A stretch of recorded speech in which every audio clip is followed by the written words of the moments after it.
Order. Good morning. I begin with a common refrain. The United States faces its most dangerous threat environment since World War II. However, though many of our national security challenges mirror the 1930s, warfare looks much different today. Technological advances in artificial intelligence, hypersonic strike weapons, sixth-generation aircraft, and space-based weapons are transforming the nature of modern conflict. The Department of the Air Force is on the front lines of these changes. Today, we will hear from three representatives of that service. We welcome Secretary Troy Mink, General Chance Saltzman, and General David Allvin. I thank all of them for being here and for their continued service to the nation. The committee understands that the fiscal year 2026 President's budget is not yet complete, and we are therefore aware that the three witnesses before us do not have the full budget picture. That being said, their testimony is still vital. It will help us consider how to support the mission of the Air Force and the Space Force, which is to be lethal and ready to fight tonight, as the slogan goes. One of our most pressing responsibilities is to ensure the long-term readiness and modernization of the Air Force. In the event of war, we need not only capability, but also capacity. If we go to war in 2027, we will fight with the Air Force we have today, which is a mix of fourth-generation fighters, such as the F-15E, F-16, and fifth-generation fighters, the F-22 and F-35. We need more fighter aircraft now, and we are working, along with our colleagues in the House, Chairman Rogers, to keep the F-15EX line open through our reconciliation bill. Even as we plan for future systems, we must address the state of today's fleet. The mission capability rates across many Air Force platforms remains unacceptably low. Some platform fleets are frequently less than 50% mission capable, and we'll have questions about that. The F-35 fleet is available a mere 54% of the time. This is not just a maintenance issue, it is a readiness issue, and it impacts our ability to deter adversaries and respond when necessary. Taxpayers are investing billions of dollars to support these aircraft, and our airmen and our citizens deserve higher readiness levels to defend our national interest. I expect our witnesses to provide a frank assessment of what is driving these poor rates and, more importantly, what is being done to reverse the trend. The Air Force also plays a key role in modernizing our nuclear forces. The service is responsible for two legs of the nuclear triad, as well as a majority of the U.S. nuclear command, control, and communication system. These programs must stay on schedule to deliver the essential capabilities we need to deter nuclear threats. We cannot afford to allow these programs to flounder because of a lack of leadership and prioritization. This committee expects accountability among program managers and transparency with Congress to ensure we can modernize effectively. And I think this panel shares that sentiment. I look forward to hearing our witnesses explain how the Air Force manages these risks while preserving strategic stability. The U.S. Space Force has grown significantly in the last 5 years. That trend should continue because our threats are growing as well. Maintaining space superiority is a no-fail mission. Increased investment in this young service is absolutely vital. We also must invest in the facilities that support our service members. In the 2025 NDAA, this committee unanimously adopted a provision that requires the service to maintain a minimum 4% plant replacement value for infrastructure. That provision survived conference and was signed into law by the President. It is the law of the land. Let me say this again. This is the law of the land, and senior leaders should set the example to the force by following the law, a law that was created, I must point out, because the services had long ignored the problem. We cannot make progress on any of these issues without those who wear the uniform and support the mission every day. Our airmen, guardians, and civilians are our greatest asset. Recruiting and retention continue to be major challenges. and we need to remain focused on supporting service members and their families with the resources, care, and career opportunities they deserve. I look forward to the hearing and the testimony from each of our witnesses about how they intend to ensure the Department of the Air Force has what it needs to meet today's challenges, maintain our superiority in air and space, and prepare for the threats we face on the horizon. With that, I turn to my colleague, Ranking Member Reed. Thank you very much, Mr. Chairman. Secretary Mink, General Allvin, General Saltzman, welcome to this hearing.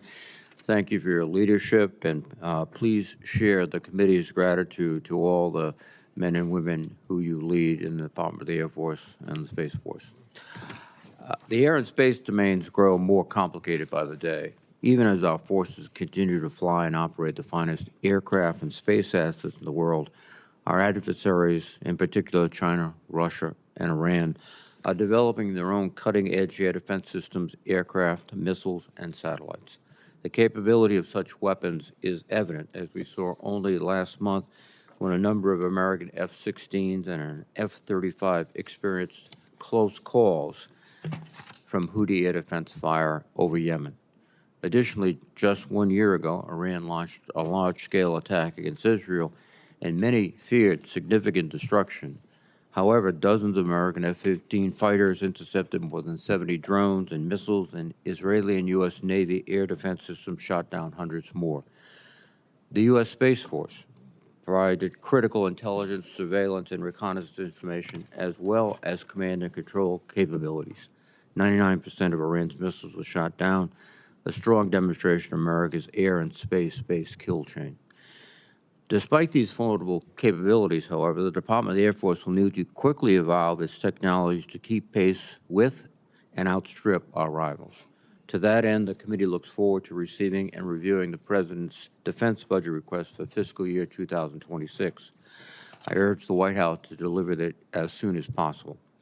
Secretary Mink, the Air Force has spent the past several years modernizing a number of capabilities, including the Bomber Force, the Ground-Based Intercontinental Ballistic Missile Force, the Advanced Battle Management System Program, and several unmanned aircraft systems. But modernization can only be successful if the Air Force appropriately balances its legacy platforms against new priorities, including uncrewed systems. Secretary Mink, I would ask for an update on how you are addressing this challenge. General Allvin, the Air Force recently announced the Boeing F-47 as the winner of the Next Generation Air Dominance Program. Although production is several years away, I would like to know what capability gaps you intend the F-47 to fill and how you envision the service employing this aircraft. In addition, the Air Force's success in the coming decades will be shaped by its ability to acquire and control data. The Air Force must be able to detect, analyze, and act on information across the battle space quickly using automation, artificial intelligence, and predictive analytics. The committee would appreciate an update on these and other programs that are receiving increased emphasis and resourcing. General Saltzman, Congress established the Space Force in order to consolidate the numerous space activities in the Department of Defense. Given that the Space Force is only 5 years old, I understand it is still becoming institutionalized within the department, and there are many challenges in that process.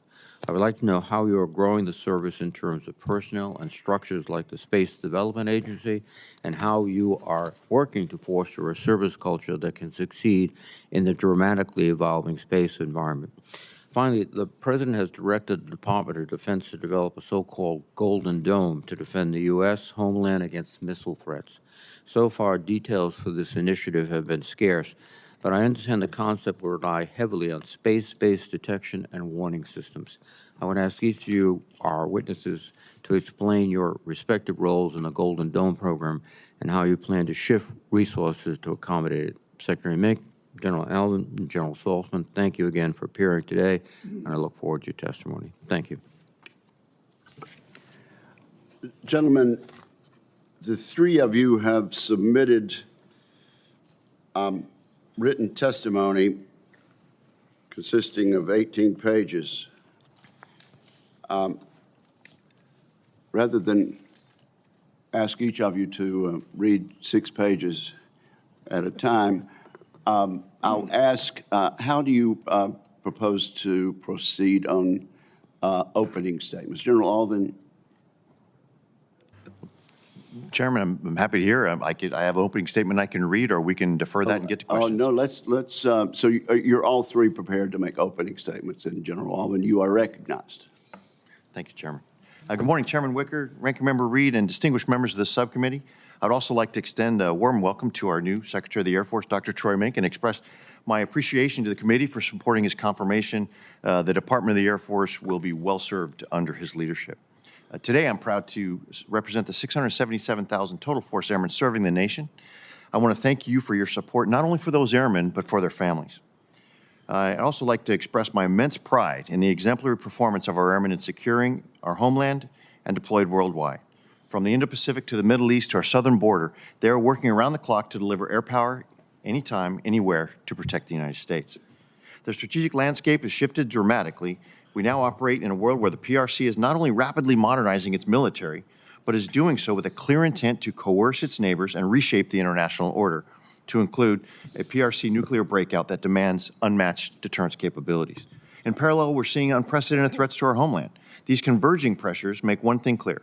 The U.S. must maintain air power dominance if we're to safeguard our security, deter aggression, and prevail in conflict. This is not just a future challenge, it is today's reality. To achieve peace through strength, we must adapt and evolve. Reinforced by our most recent interim national defense strategic guidance, our Air Force has three enduring priorities. First, we must defend of homeland. Air and missile threats are evolving in both speed and sophistication. The ability to detect, track, and defeat those threats in real time is foundational to our national defense and is non-negotiable.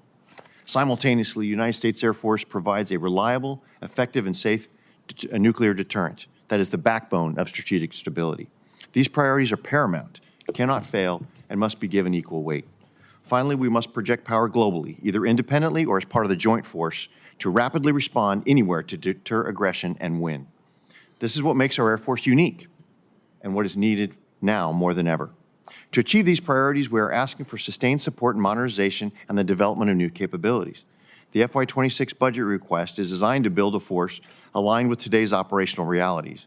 That means preserving current readiness and optimizing our force design tailored for contested environments and one that blends next-generation aircraft, autonomous systems, and resilient command and control. Our modernization efforts to rebuild our military include the continued development of the F-47, the integration of collaborative combat aircraft, and other possibilities to expand combat mass at lower cost. We're also upgrading the F-35 and F-15 to keep pace with evolving threats. These platforms are critical not just to maintain parity, but to retain the edge that our warfighters need. At the same time, we are recapitalizing aging fleets essential for maintaining power projection in the interim. Our investment in nuclear modernization remains top priority, with funding directed toward the Sentinel program, B-21 radar, and the revitalized B-52 fleet. These systems will anchor our strategic deterrence for decades to come. Equally as important is the investment in our airmen. We are enhancing recruiting, expanding training opportunities, and strengthening family support structures. We suffered a recruiting setback due to the year-long continuing resolution and a subsequent reduction of nearly $500 million in our military personnel account. This will result in our inability to fund the recruitment of 3,000 Americans who want to join our Air Force. Furthermore, and particularly, Mr. Chairman, at odds with your opening statement about the increased investment we need in facilities, sustainment restoration, and modernization, because of the reduced budget triggered by the CR, we had to decrease our FSRM account by $642 million just to remain solvent. This directly affects the quality of life for our airmen, and we must find a better way going into the future. We don't just need a more Air Force, we need a more capable one. We need more tooth, less tail, a force that can deliver rapid, decisive blows and reposition quickly for the next fight. That means divesting from aging systems and unused infrastructure while investing in platforms and people that enhance our warfighting capacity. More means more options for the nation, enhanced homeland defense, strengthened deterrence, and unmatched power projection. It means a force that is strategically postured to deny adversaries. No other service can match what the Air Force delivers. Effects anywhere on the globe, at any scale, on minimal notice. Our airmen are the best in the world, ready to win today and build the enduring force for tomorrow. With your support, we can ensure the Air Force remains the cornerstone of American power through the 21st century. Thank you for your time, and I look forward to your questions. Thank you, General Allvin. Let's go to General Saltzman next. Sir, you're recognized. Chairman Wicker, Ranking Member Reed, distinguished members of the committee. Thank you for the continued support and for the opportunity to testify on the Space Force's posture for FY26. Never before in our history has space been more critical to the future of our nation. Satellites underpin our economic prosperity, enabling everything from transportation and communication to agriculture and finance. Space has likewise become the backbone of our national security, and today's joint force is built around the assumption that space power will be there when needed. GPS allows our forces to mass and maneuver fires. Satellite communications ensure global C2 of operations. Satellites offer constant vigilance on the battlefield, alerting America's forces of missile launches and adversary actions. All of these effects and more are provided by the U.S. Space Force. With about 3% of the DoD budget and less than 1% of the personnel, the Space Force is a great value proposition for the department. For this tiny fraction of resources, you enable a service that has become indispensable to modern power projection. However, despite the dramatic rise in threats and increasing importance of space, over the last few budget cycles, the Space Force has experienced shrinking resources. This disconnect between value and investment creates risk for our nation. Further exacerbating the situation, the Space Force has been asked to accept new responsibilities and missions, forcing tough choices between delayed readiness, reduced capacity, and unaddressed vulnerabilities.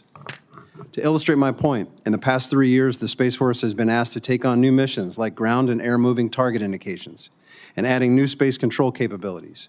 We are taking on additional responsibilities associated with modeling and simulation, force design analytics, and a threefold increase in launch tempo at our national spaceports, along with new advanced training requirements. These requirements have driven the need for increases in end-strength, military construction, new education and training curriculum, and expanded information technology requirements. The most recent addition in our mission set is the space-based technology associated with the Golden Dome program, which will depend heavily on Space Force sensors, data fusion, and communication capabilities. These are not modernization efforts or shifts from legacy mission. They represent new and emerging requirements for missions that have never before been accomplished by military space organizations. These new mission areas will require new and stable resources over time to deliver. In FY26, we will have developed the blueprints and laid the foundational groundwork to continue these efforts in earnest. If the resources are made available, the Space Force will be postured to use them effectively in pursuit of these critical priority missions. Space gives us an incredible strategic advantage, but any advantage can become a vulnerability when held at risk. In the future, defending the homeland will demand that we first defend the satellites that make that defense possible. To be successful in this effort, we must be able to control the space domain, protecting our capabilities in space while denying an adversary the ability to use space against us. That, in essence, is why we have a Space Force. It is the job of a military service to achieve superiority in its domain, and that's what we do for space. But if we want a force that can secure our nation's interests in, from, and to space, we must resource it accordingly. In pursuit of this mission imperative, my priorities have remained consistent: build comprehensive domain awareness, deploy resilient mission architectures, and develop the capacity to hold an adversary's space assets at risk. To enhance our situational awareness, we are investing in additional sensors, data fusion capabilities, and the networks to rapidly put this information in decision-makers' hands. To assure our missions are resilient to attack, we are investing in proliferated constellations. We are investing in launch infrastructure to ensure steady and cost-effective deployment of capabilities. And we are developing protective measures for our satellites and networks. And finally, to hold an adversary's space assets at risk, we are investing in counterspace systems designed to defeat any attempt to use space capabilities to target our forces or our homeland. Because of the work we have already done, additional resources given to the Space Force will enable accelerated delivery and expanded capacity in each of these areas. Thank you for the opportunity to discuss the Space Force's FY26 posture. Our guardians stand at the forefront of the newest warfighting domain. With the support of this committee, I am confident the Space Force will hold the line and advance our national advantage in space. I look forward to your questions. Thank you, General Saltzman. Secretary Mink. Chairman Wicker, Ranking Member Reed, and distinguished committee members, General Allvin, General Saltzman, I'd like to thank you for the opportunity to talk today. And personally, I'd like to give my sincere thanks for the support during the hearing process, and glad to be back here so soon. The Department of the Air Force is at an inflection point. We are engaging in a fast-paced race for technology superiority against a well-resourced strategic opponent. However, we simultaneously face personnel and platform challenges affecting our immediate readiness. We must balance our requirements to generate readiness and project power today with the imperative to rebuild our military and develop capabilities so that we can continue deterring our adversaries tomorrow. Our fiscal priorities are focused on addressing the balance between these realities and supporting United States national security objectives as outlined in interim national strategic guidance. The scope and severity of the threat to our homeland and national interests are significant and increasing. We now face one of the most dangerous security environments in our history.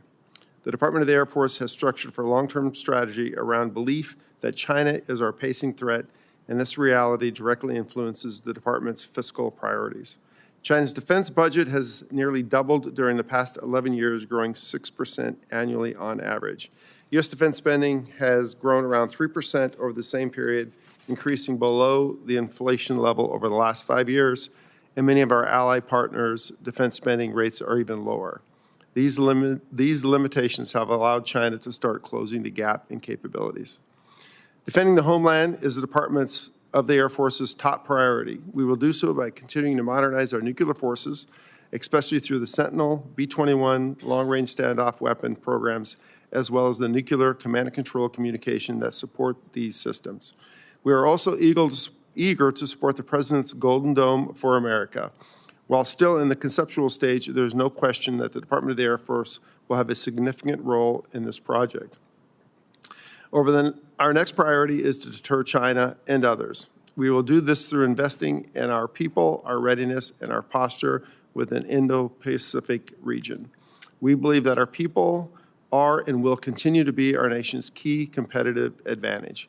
We are working to train our airmen and guardians to confront the brutal challenges that warfare without sanctuary presents. We are emphasizing readiness standards by creating new inspections, assessments, and exercises geared towards preparing our personnel for this environment. Finally, we are strengthening our posture within the Indo-Pacific region, conducting high-level operational exercises that will test our ability to deploy and operate in austere environments. Lastly, the Department of the Air Force is preparing to provide critical capabilities and forces to our joint warfighter in order to defeat our adversaries if deterrence fails. We will concentrate our efforts in two areas. First, in our ability to fight tonight, and second, in our ability to fight in the future. Through our current and future investment, the Department aims to establish a balanced high-low mix of combat capabilities, optimized to project power both from within and outside of adversary threat environments. The Department of the Air Force is also looking to streamline our force wherever possible. This includes finding creative ways to remove excess infrastructure and retire obsolete inventory. We also recognize our need and responsibility to pass an audit as soon as possible, and we are working to make that a reality. The Department of the Air Force is extremely proud of all of our airmen and guardians defending our nation and its interest every hour of every day. We commit to working with this committee to secure the FY26 budget request, which will directly support airmen and guardians and their uncompromising mission. We thank you for your time and look forward to your questions. And we thank each of you for your testimony. Quick yes or no answer from each of you. Much of the funding in the Defense Reconciliation Bill will be unspecific because of House and Senate rules and will technically be at the discretion of the Department of Defense, though we will write recommendations for them. A quick yes or no from each of you. Do you commit to follow unequivocally the Congress's spending recommendations in defense reconciliation? General Allvin? Yes. Secretary Mink? Yes, Chairman. General Saltzman? Yes, sir. Thank you very much. Now, General Allvin, you said a statement, you made a statement that I think I very much agree with. You said got to be a better way. I think you were talking about then these frequent continuing resolutions, were you not? Yes, Chairman, that was what I was referring to. Okay, thank you very much about that. General Saltzman, I think you said the Space Force consumes 3%, about 3% of the defense budget. You're taking on additional responsibilities. I think you agree that those additional responsibilities are correctly directed toward the Space Force. Yes, sir, I do. And do you think the 3% in the next 5 to 10 years is going to remain a correct percentage of the overall national security budget? I think that depends on what the denominator is, but I definitely think we need more resources in order to accomplish those new missions. Okay. Now, General Allvin, let's talk about the F-47. And let's compare it to the development of the F-35. I understand there is a completely new acquisition approach. Don't take the full 3 minutes I have left, but what's the difference there, and how's this going to affect the taxpayer and the warfighter and national security? Thank you, Chairman. I'll go as fast as I can because I could go on for about an hour. Sure. The primary difference is that we now have more of control over the project as it moves forward. We have insourced more. We have more of the ownership of the tech base. I've guided a government reference architecture, so we own the mission systems. And so others can come in and play, but we own the development, the upgrade. And so the upgrades can come at the speed of software, not hardware, can come at the speed of our engineers understanding how fast to advance versus dealing with the contractor and paying the extra cost. All right, sir. This is a major change in approach, is it not? 100%, Chairman. How's it going to affect the taxpayer? How's it going to affect the timeliness of this project? Chairman, I think we're going to have some conversations about F-35 and how we don't want to repeat that. So it is going to affect the taxpayer. My sense is that we're going to be able to be more agile, and as more disruptive technology comes into play to be able to develop more advanced systems, we'll be able to more rapidly integrate them, not only into the F-47, but into those two collaborative combat aircraft, the YFQ-42 and the YFQ-44 that are currently under prototype. They're all going to be under the same mission systems architecture. So we won't just be upgrading one platform. We'll be upgrading a system, and so the American taxpayer will get more combat capability out of their money. What do we mean by mission capability? And we're told there's some fairly poor numbers, 60% readiness rates for some of our aircraft. What do you mean by that, and how are we going to address that issue? So mission capable rate, obviously you assess the missions for which it is designed and the aircrew are trained, whether that be air-to-air combat, air-to-ground, the certain capabilities. So the aircraft has to have the systems that are working that enables all those missions to happen. So when we say mission capable, it gets pretty detailed. There's fully mission capable, partial mission capable, non-mission capable. Let's talk about the F-16. What's our capability rate? The F-16, where it ought to be? The F-16, for its age, I would say the F-16 is about where it ought to be for its age and for its sophistication, because obviously the more complex the system, the tougher it is to keep up those mission systems. So where is it? The F-16, and I'm cheating because I don't have it all committed to memory, but the F-16 aircraft availability, which includes depot time, is now just about hovering around 50%. Now that deceives you a little bit because aircraft availability includes the time when it goes into the program depot.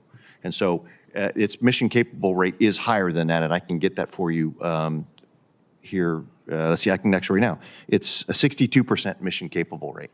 Okay. Well, you probably will want to supplement your answer there, but thank you very much. And Senator Reed, you're now recognized. Thank you very much, Mr. Chairman. Mr. Secretary, the Air Force is one of the most highly technical services and the Space Force together. And you have a workforce that is very talented and critical. The proposed reductions in the civilian workforce of the Department of Defense, are you anticipating losses, and will you be tracking those losses? Because you have people working for you that could walk out the door the next day and get a substantial job. And all these early retirements, et cetera, are complicating it. Your comments, please. Yes, Senator, we are watching it, and yes, we do expect to lose personnel. We already are. And just to reiterate your comments, that the technical skill base that the Air Force requires is always competitive, right? That is a very competitive skill base. That's why I think recruiting and retention activities, which I intend to focus quite a bit of my time on, are going to be critical going forward. because it is a rapidly evolving environment, and we have to make sure we're recruiting the right talent. In the end, it's prioritization. Over my career, we've gone through a number of these ups and downs with respect to personnel. We have to prioritize and then make sure how we're doing our recruiting and retention and bringing on the new people are focused on the areas of priority and the skill sets we need. General Saltzman, again, you have a highly technical force, particularly with a significant number of civilians. Have you seen retirements and people leaving because they're uncertain of the climate? We've certainly seen people leaving. A combination of incentives, deferred retirement program, resignation program, and others. We also were in a hiring freeze for some time. We were in a period of managed growth, and so there was a deficit when we were trying to get to a larger civilian workforce, and we were asked to stop and then offer some to resign early. Total reductions have been almost 14% of our civilian workforce inside the Space Force. Part of that is a result of having smaller numbers, and so, small numbers more drastically affect our percentages. But we understand the desire to reduce the civilian workforce. It's just having a little bit of an outsized impact on the Space Force. Well, I would ask all of you, if you, in a particular agency, see a point where the civilian workforce is essentially reached the point of breaking, if you will, please, must alert us to that, because again, we're not going to do all these great scientific and developmental and modernization issues without these critical workers. General Saltzman, in your publication, United States Space Force Warfighting, A Framework for Planning, you lay out the very sophisticated offensive and defensive weapon systems that you need in the future. But do you agree that these systems should be the property of the Space Force, a Title X armed force, or because there's been some discussion of leasing pieces of equipment and things like that, so you would have, and perhaps a civilian-owned system in a kill chain, which raises some serious issues. Yes, sir. We take very seriously our Title X responsibilities to wield military force. We believe those should be government systems, and we're actively going through an assessment process to determine precisely what are inherently governmental, inherently military functions that we would not want to contract out as commercial services.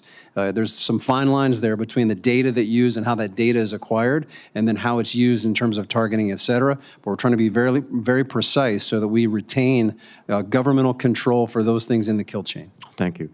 General Allvin, could you estimate how much in cost facilities you have that you don't need and that you have to maintain? How much is that a year? Do you guess?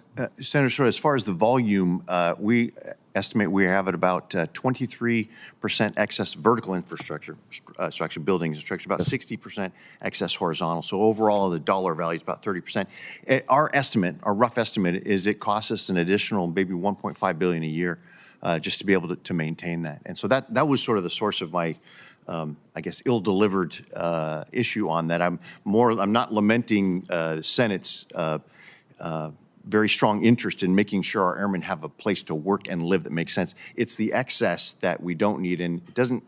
I think there's probably some innovative solutions we can work on together, and I would love to see that at the enterprise level.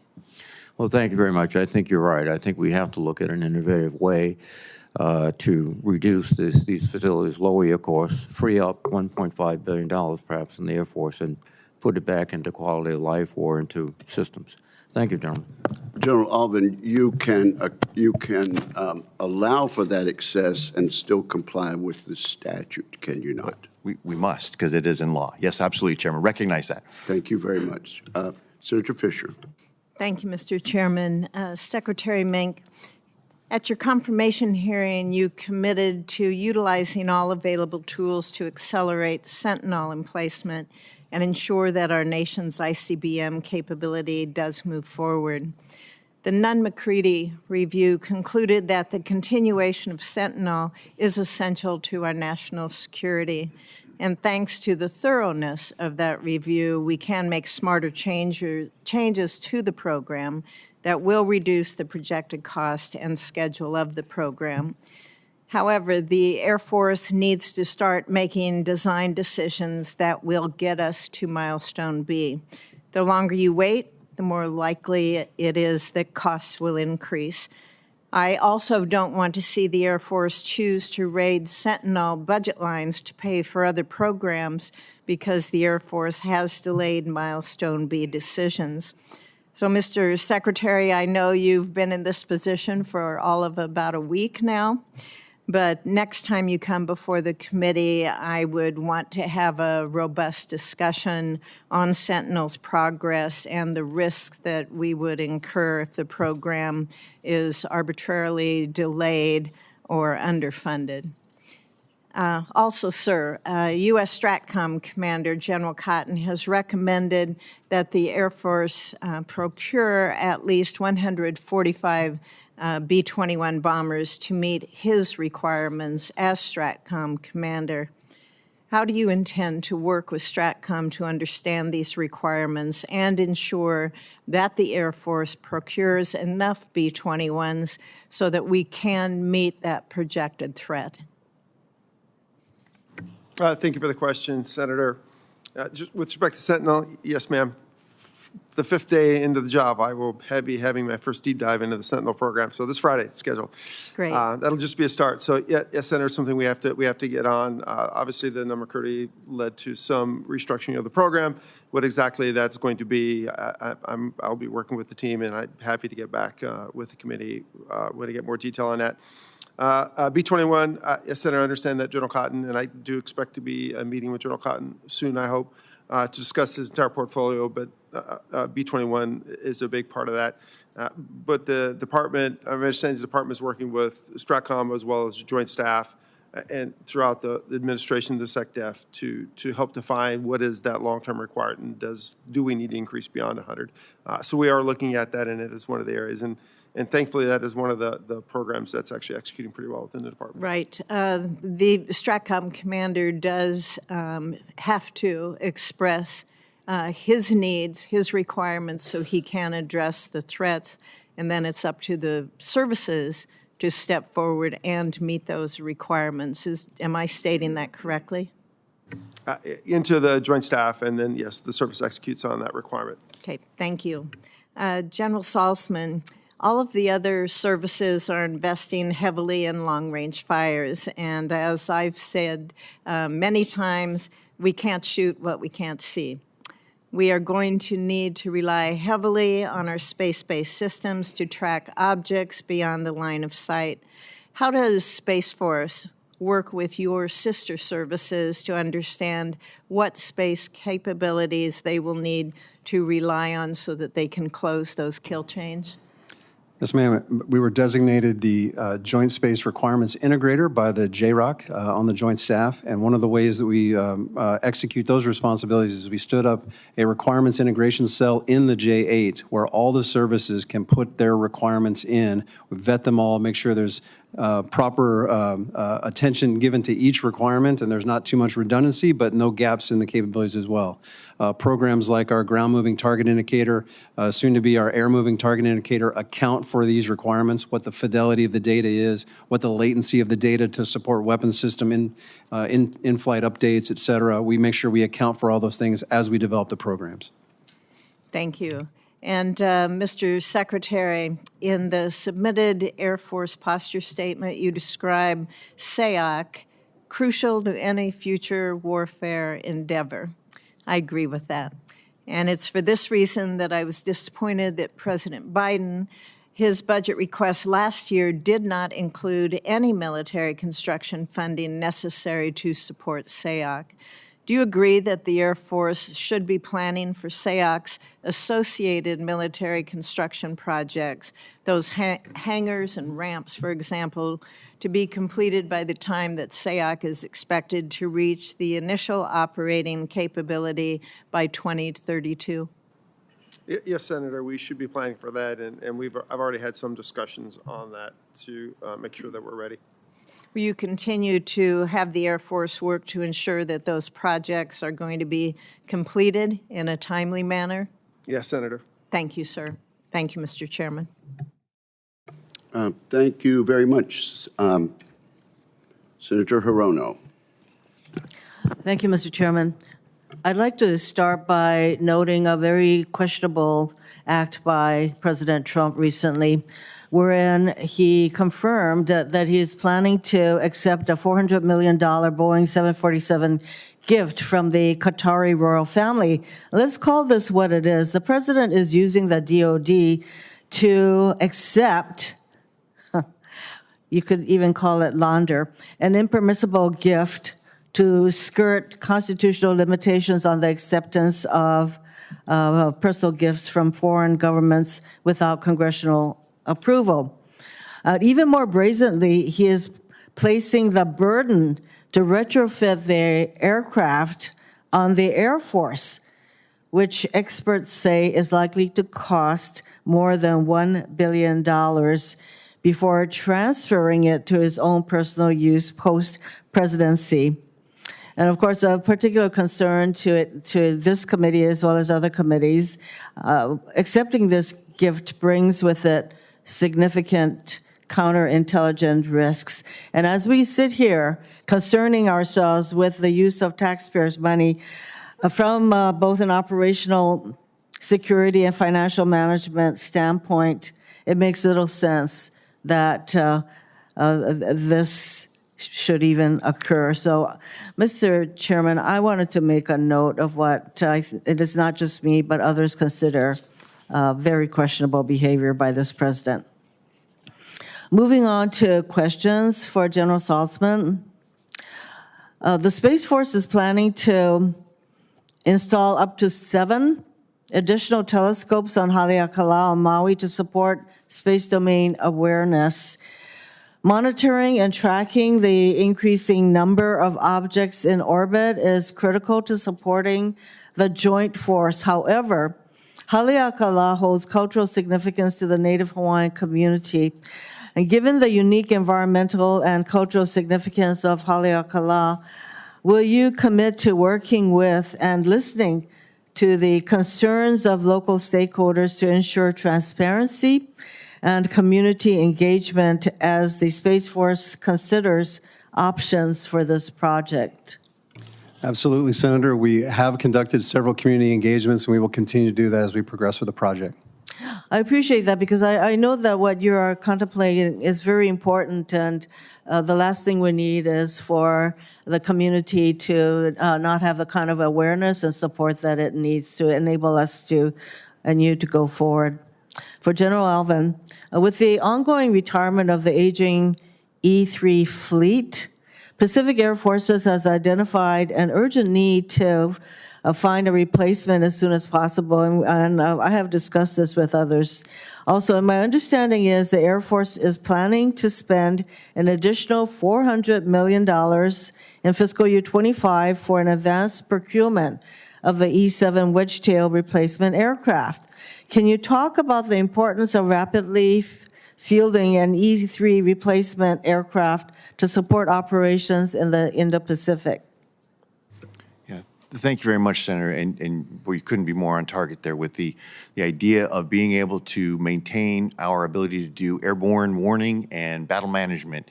And the E3 has been a fantastic platform, but it's sort of self-divesting. It is really getting old. And so as we look to the future, we understand there is a future there where, working with my brother in the Space Force, that we will be able to sort of migrate some of that into space. We have to make sure that we can migrate it all into space, not only just the sensing, but the sensing and the making sense and then the deciding based on that. And so the E7 offers advantages that the E3 does not have with respect to enhanced capability, range, and some of the other capabilities that it has. So the ability to maintain a viable battle management, especially in the Indo-Pacific, and some redundancy between the air and space layer as the space layer matures is going to be very important going into the future. This replacement situation has been already delayed, and my understanding is that administration may still be considering whether to cancel the E7 altogether in favor of a space-based system, but that is going to take time, and I think that you need to have this replacement for aircraft that are over 50 years old much sooner than moving toward a space-based system. Would you agree? I do believe that we need to maintain that viability, and I don't want to get ahead of where the administration is on this budget, but you're correct in the 25 position did have us advancing those two prototypes. Thank you, Mr. Chairman. I will submit other questions for the record. Thank you, Senator Hirono. Senator Cotton. General Allvin, you've talked about the need to buy new aircraft to replace our oldest fighters. Why is that? Under the current fighter production plans, we're going to be flying some of our oldest aircraft into the 2040s. Would purchasing more kinds of new fighters now both increase deterrence and improve our ability to defend the homeland while projecting power abroad in the near term? Yeah, Senator, I think that that's a great point, and having not only the right capacity but the capability for those to make sure that we have the right mix of the high end to be able to dominate and be relevant in an Indo-Pacific fight, as well as other fighters that may not need to be as sophisticated as our sort of our fifth generation, sixth generation, so to build out the whole capacity of the Air Force. Will the CCA Increment 1 be able to replace manned fighters like the Strike Eagle and F-16? Senator Cotton, we're on the sort of the nascent part of the collaborative combat aircraft, but my assessment as of right now, it will not replace that. It will be a great augmentation, and its threshold is to be able to work with the F-35 and the F-22 even before the F-47 gets fielded. So it will help us deliver more combat capability at a better cost point, but as far as replacing the manned fighters, that remains to be seen. What we have built into Increment 1, my assessment right now is that would not be a good one-for-one replacement, but it does augment. I did not think so. And given that the President's made the decision to move forward with the F-47 as a manned fighter, if it can't be replaced by autonomous aircraft, you wouldn't think it could do so for the 16 or the Strike Eagle either. Focusing on just the next decade then, our current acquisition options are pretty limited. We've got just a couple airframes right now going. Would you be able to use newly built U.S. configured Block 80 F-16s to strengthen our strike fighter fleet if Congress can find additional funds for such an effort? Senator Cotton, to give you a good advice on that, I'd really have to look at what the defense industrial base can do on that, because my sense is that the current Block 70 is really eating up a lot of the production line and the production capacity in all the FMS sales. Looking at what that would be to take that export variant and adapt it to a Block 80 and the time it would take and where that would fall in the production line, I'd have to get back with you with more details to see if that would be an advisable situation. Well, I'm glad you raised the FMS issue with the Block 70. For the quickest fielding timeline, would you be able to use modern Block 70s that are being made for our allies to meet critical needs if that option were available? I'd have to take that one for the record, because I don't want to give you a yes or no, because specifically understanding what the export variant can and can't do and any sort of adjustments we would have to make it more easily integratable with our U.S. Built fighters. So I would need to see what the integration opportunities and costs would be before I could give you a good answer on that. But if I could take that for the record and give you a bit more detailed answer. I would like, more details Yes, sir. back to the committee on that, because getting to your first point, it's not just about the most highly capable fighters, the 22s, the 35s, and ultimately the 47s, but about the capacity, just the sheer number we have. And there are pretty significant shortfalls over the next decade, isn't that right? Well, as we continue to keep the older aircraft, they do become more and more expensive to maintain. And as we mentioned before, the mission capable rate, it's not what we'd like it to be. It's again, the average F-16 is it was really the average F-16 that we have right now was built right about the time the Cold War ended. So even those F-16s are getting pretty old. Okay. Finally, beyond the fighter aircraft, you've said the country needs more Air Force. Could you elaborate specifically on what you mean in practical terms and what specifically Congress can do to best support the country getting more Air Force? Thank you, Senator, and I'll go very quickly. I think when we look at all of the things that we'll discuss here today, I would love to have a more rapidly modernized and capable air refueling force, because it's about range in the Pacific, and so having a survivable tanking to be able to do that. More Air Force, so as we do our operations in the Indo-Pacific in agile combat employment to ensure base resiliency, base survivability, so some more air-based air defense, to have more capabilities not only in the platforms, but in the munitions. Our munitions portfolio would need to increase. So there are so many things. And oh, by the way, those, I haven't even talked about the nuclear, which we cannot take our eyes off the ball on that, and as well as what it's going to take for defending the threats to the homeland. So all of those things, when you stack them up and we try and prioritize with the limited budgets, there are many unhappy folks here that we don't have all that we would like to have. And so I think it's not only just more capacity, but also putting more lethality into that capacity. Thank you. Thank you, Senator Cotton. General Allvin, how are we going to get more range in our refueling in the near term? Well, actually, I was talking about the survivability. So more tails in the air, right? So ensuring that we continue the recapitalization of the KC-135 fleet into the future, and then really, Chairman, we can talk about this in another session, but making sure that as they get into a more and more contested environment, and they do those things that air refueling does so well, which allows our combat capability to have the loitering time and all of the time to be able to spend more time prosecuting targets, we need to make sure that those air refuelers that we have can stay in the air and can maintain more survivability. So it's not only just the modernization of it, but also looking to make it more survivable. Thank you, General, and thank you, Senator Cotton. Senator King. Thank you, Mr. Chairman. I wanted to follow up on that very question. One way to help on the tanker capacity is KC-46s at Bangor, affectionately known as the Maniacs. As you know, they provided enormous support during the Gulf War, and anything on the east side of the United States in terms of Europe, the Middle East, it's going to be an incredibly important capacity. So they're doing fantastically with their present fleet, but the KC-46s is the next generation. And as you pointed out yourself, tankers are the heart and soul of being able to keep our forces over the target. So I hope that's something on your agenda. Absolutely, Senator. And sort of the Maniacs were they're on the list as part of one of the candidate locations, and the final location for preferred location will happen in the fourth quarter of this year.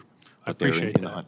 The hunt. Thank you very much. And Mr. Chairman, I think we could save a lot of money on the F-47, because Secretary Mink is the only Secretary of the Air Force I know of who's ever designed, built, and flown his own experimental aircraft. So we could just have him do the F-47 himself, right, Secretary Mink? Is that the form of a motion? I don't think my garage has the infrastructure to build a 46, but. Thank you.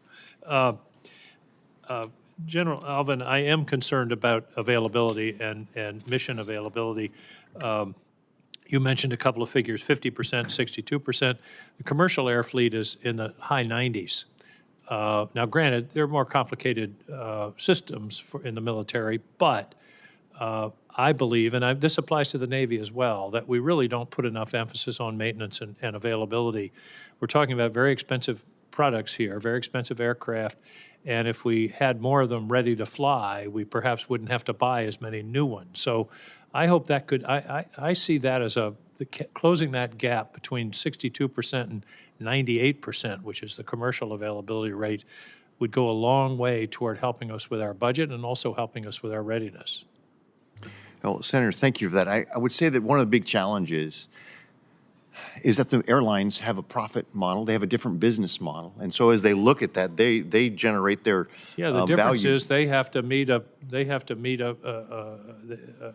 profit realization rate, and we don't. The military doesn't. And I think I'm just saying, surely we can get beyond 62%. I do believe, Senator, we do need to improve. I think one of the big challenges, though, is what I was trying to drive at is the KC-135s, the average one, is as old as me, and I'm no spring chicken. And so The airlines, they just throw theirs out after a certain amount because it becomes cost ineffective for them to maintain older platforms that it can still have enough seats, passenger seats, to maintain a profit. So they'll dump those off to the side. I understand that, but do you believe that we can do better than 62%? I do believe we can do better, and I think it becomes more challenging the older the aircraft get because we're discovering new things all the time because they're breaking in new and different ways. But yes, Senator, we can continue to do better. We put more money against it every year. Unfortunately, for the past few years, despite the increased money that we put into weapons system sustainment, because the increase of age, it takes more man hours and more mechanical hours, we aren't getting that much of an increase because we're spending more time trying to fix those. And so, but that is a challenge we're constantly working. We do need to improve. Thank you. General Saltzman, you've been very diplomatic today, but if we were starting with a blank sheet of paper in terms of the threats that we're facing, particularly the militarization of space by both the Russians and the Chinese, 3% of the defense budget for the Space Force is totally inadequate. And I hope you can comment on that, understanding that you're under the subject of the defense budget and all those kinds of things. But as far as I'm concerned, we need to vastly, significantly increase the availability of funds to the Space Force, given the magnitude of the mission to which you've been assigned. I agree, Senator. The last 3 years of funding has not allowed me to go as quickly as possible, putting counterspace capabilities together that address the targets that I'm being asked to address by U.S. Space Command, amongst other combatant commanders. One of the ways I like to think about these things is if you were starting with a blank sheet of paper for allocation of defense funds today, I don't think there's any question that the Space Force would get substantially more resources given the development of the threat, which is the first hours or days of any conflict with a major adversary are going to take place in space. And as you mentioned, and Senator Fisher mentioned, sensors, GPS, everything is going to depend on our ability to defend that domain. So I certainly hope to work with members of the committee to see that you have the resources adequate to meet the challenges that you've been asked to meet. Thank you, Mr. Chairman. Thank you, Senator King. Senator Rounds. Thank you, Mr. Chairman. First, let me just say thank you to all three of you for your service to our country. Secretary Mink, I know that you're drinking out of a fire hose right now, so I'm not going to get into all of the current situation with regard to the Air Force, but I would like to discuss something that I think is critical, and I know that you've got a background in it, and that is, and it'll come to no surprise to the rest of the committee, I want to talk about spectrum for just a minute. We've heard from, I know, no surprise, right? We've now heard from 24 senior DoD officials in hearings over the last 2 years, including every service chief and 8 combatant commanders, that vacating the 3.1 to 3.45 gigahertz band of the spectrum would have extremely serious and negative consequences for our warfighting capabilities. In fact, the Department of the Navy alone has estimated that relocating their systems to a different part of the spectrum band would cost them approximately $250 billion. How would forcing the Air Force to vacate the 3.1 to 3.45 gigahertz and other critical bands of the electromagnetic spectrum impact the service's warfighting capabilities? First off, Senator, thank you for the support on this particular issue. As you mentioned, we've been discussing this for quite some time. And for other members of the committee and other parts of Congress and support in this area. Yeah, one of the things we discussed a little bit is what would it cost to do that and what would be the impact. I think that one of the things we're struggling with a little bit is that just due to the nature of physics of how these systems operate and how the atmosphere absorbs energy, that's a pretty special band. And it's difficult and maybe in some ways almost impossible just to move to other bands. So in some cases, it may be very difficult, if not impossible, to totally replicate some of the capabilities we have in that band. And would take quite some time to do so, even if we could. Would you so I say think that's what we're struggling with now, Senator, is how do we do that analysis to figure out what we could do and how we would move and what spectrum we'd move to. So it's difficult to quantify it. Our near-peer adversaries know that, don't they? Oh, of course, Senator, and the impacts would be pretty significant. They would love to see us voluntarily abandon that particular part of the spectrum from what we use it for, which is radar. Fair to say?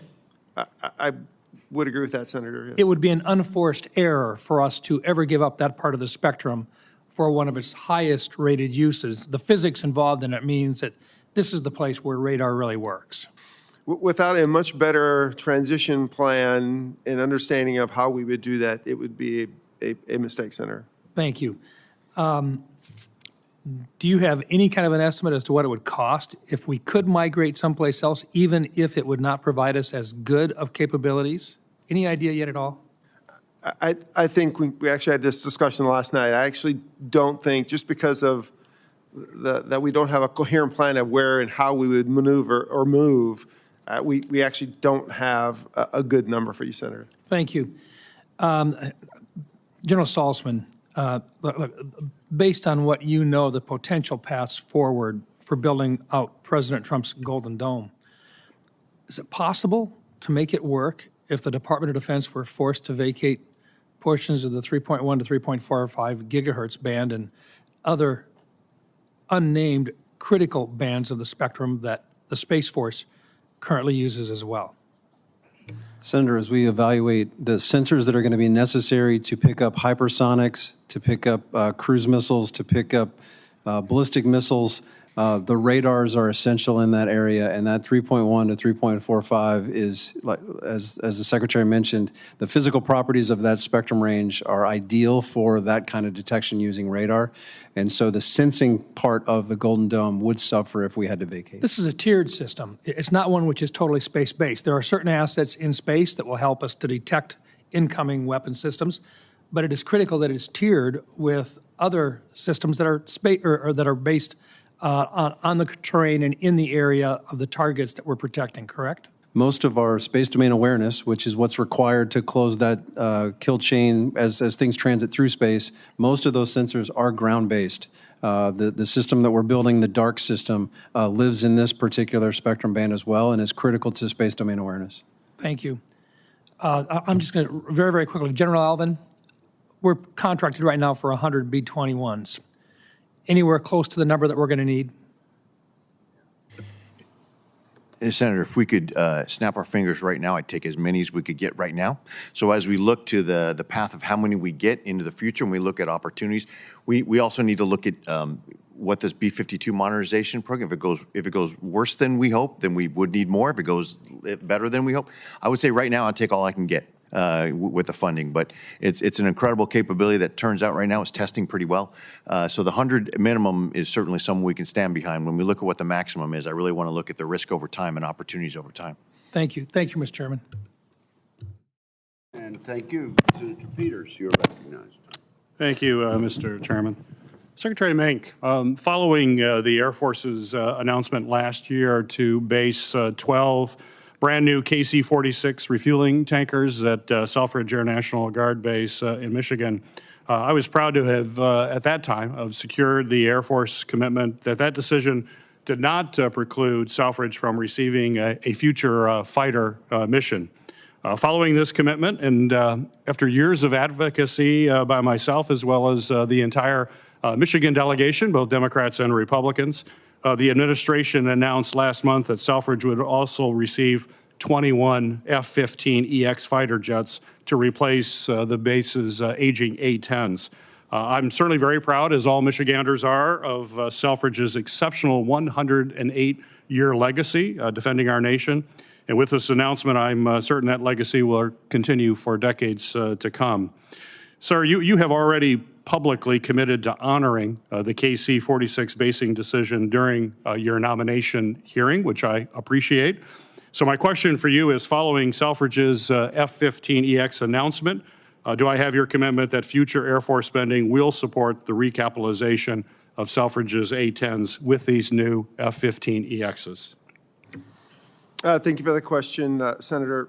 Yeah, so based on the President's decision, the Air Force is putting a plan together to execute the placement of F-15EXs at Selfridge. Thank you. Thank you for that commitment. General Allvin, on that same note, Selfridge's F-15EX fighters and the KC-46 tankers will require some specialized infrastructure and ground support equipment including modifications to flight lines as well as to some hangars, although we've already made pretty substantial investments into that base, but we're going to need more. This will include KC-46 unique refueling requirements and the F-15EX specialized maintenance demands. So my question for you is, how is the Air Force prioritizing bases like Selfridge with near-term military construction needs to support these flying missions that are imminent? Thank you, Senator. Our target is obviously, as the decisions are made, we want to ensure that as we lay in the platforms don't go there with the supporting infrastructure. So as we look at the timing, that timing may adjust the timing of the platforms or of the infrastructure, one of the two. So we look at those both holistically on pairing up the ability so when the platforms get there, you can use them, as well as a prioritization across the department for the most critical infrastructure that we need to put milk on again. So our target is to make sure that when the platforms get there, they're able to be used as soon as possible. Well, I like the option where we're going to make sure the platforms don't get pushed back any further, so to make sure that the construction's happening first. So I would hope that would be a priority of you, that we could work with you on that. Obviously, we have these older platforms, the A-10 particularly is leaving. If there's a too large a gap, that causes all sorts of personnel issues and all of the complications that you're well aware of. So hopefully we can focus on that. My question is to you as well as to Secretary Mink as well. I've discussed with both of you the critical importance of collaborative combat aircraft, and as both of you know, CCAs are autonomous systems which will work in tandem with our manned fighters, including the F-15EXs, to increase their lethality and decrease risk to our manned platforms. Also can work with the KC-46s in a great manner as well. As these programs develop, I remain hopeful that this cutting-edge technology will also be concurrently fielded with Air National Guard units. So my question to both of you is, given the National Guard's evolution from strategic reserve into a true operational force, how is the Air Force planning for concurrent fielding of CCAs to include Air National Guard? And would you plan on fielding these systems with existing fighter squadrons, including F-15EXs? Senator, I'll take a shot at it and see if the Secretary has anything to add. Well, first, fundamentally, I think what we don't want to do is fall into the trap of treating them like any other manned platform. This is an opportunity to think about a unique new way that we're not only going to operate them, but also comes with a unique new way we may want to sustain them, to house them, to train with them. And so we have an experimental operations unit that is getting stood up at Creech right now that is really going to uncover some of that, to figure out what is the best way to manage them. How do we train? How much is done in the synthetic environment? How much is done actual flying, since these are autonomous? So as those unfold, so will our strategy for how and where we actually end up posturing those across. Mr. Secretary? That's a good answer. Very good. And your time has expired. Thank you, Mr. Chairman. Thank you very much. Senator Ernst. Great. Thank you, Mr. Chair, and thanks for our witnesses for being here today. And I know all of you do murder boards before you come in front of us, so you all should know exactly what I am going to talk about today. And General Saltzman, you can take a breather. We're not going to talk Space Force today. But everyone knows I'm a proud National Guardsman, and even though it was Army Guard, I appreciate our Air Guard brothers and sisters. So I deeply understand the critical role our Air National Guard plays in defending our homeland. The Air Force's top priority, as outlined in the fiscal year 26 posture statement, is defending the homeland. And that starts with maintaining a geographically distributed force. So we're going to talk a little bit about our Air National Guard in Iowa and the 185th Refueling Wing. Very important unit to the Midwest. And General Allvin, I've written down a few phrases you've said over the course of the hearing. More tails in the air, survivability, resilience, and one that I love, when the platforms get there, the MilCon is there. In 2003, our F-16s were taken away from the Sioux City, Iowa Air National Guard, with the Air Force's commitment that when they received the KC-135, they would have a new runway that would support the weight of the 135. That has not happened. 20 years, and the MILCON has not been there. Secretary Mink, please take notes on this as well. 20 years the Air Force has let this go. The fear in Sioux City now is that because we cannot support the 46, that we will never upgrade to the 46. We will lose our unit. I am really concerned about this. This has gone on for way too long, and I've talked to way too many people in the Air Force and the Air National Guard, and it has not happened. We are concentrating these tankers all in various regions. They're concentrated. We need geographic disbursement. Let me talk to you a little bit about Sioux City and the history there and how proud we are of those units that have occupied this airfield. And let's just start by saying the name of the airfield is the Colonel Bud Day Airfield. For those folks in the Air Force that don't know who Colonel Bud Day is, you need to go back and figure out your history. This gentleman is a Sioux City native that was awarded the Medal of Honor and the Air Force Cross. And I believe he's probably the only person in the Air Force to have done that. He grew up there and he ended his career in Sioux City. Other folks notable that are related to units that have crossed through Sioux City, Jimmy Stewart, famous actor. He's also a cousin to my great-grandfather. Okay, Louis Zamperini, known for the movie Unbroken. Lieutenant Colonel Kelly Cook, whose remains have never been returned from Vietnam. These are all folks that are connected to this area. We have a proud history there. And I'd just like to know how many more times, General Allvin and Secretary Mink, that I have to bring this up in personal meetings in my office and in front of the committee to get a commitment to get the MILCON done for this runway. General Allvin, please. Thank you, Senator Ernst, and also thank you for sort of publicly acknowledging Bud Day as well, because I'm sure there's going to be a lot of Google searches in it. I knew him. He is phenomenal. So when we God first bless him. spoke about this, you and I spoke about this 2 years ago. And I said, yes, ma'am, we're going to do that. And we started working on the design. Last year, we put the money in to start towards 35%. As you know, the MILCON has to go through the design phase and has to get into a certain maturation before it goes from design and can compete for funding. It needs to get through the 35% design. It is now at 65% design, which means I can now, if it competes in the MILCON prioritization with everything else, then it wins. If not, I have the opportunity for it to compete in my unfunded priority list. I couldn't do that until we got past the 35% design. We are now past the 35% design. So I feel like my communications with you have been fairly consistent, and we'll continue that into the future. But can we have a commitment that this will be done?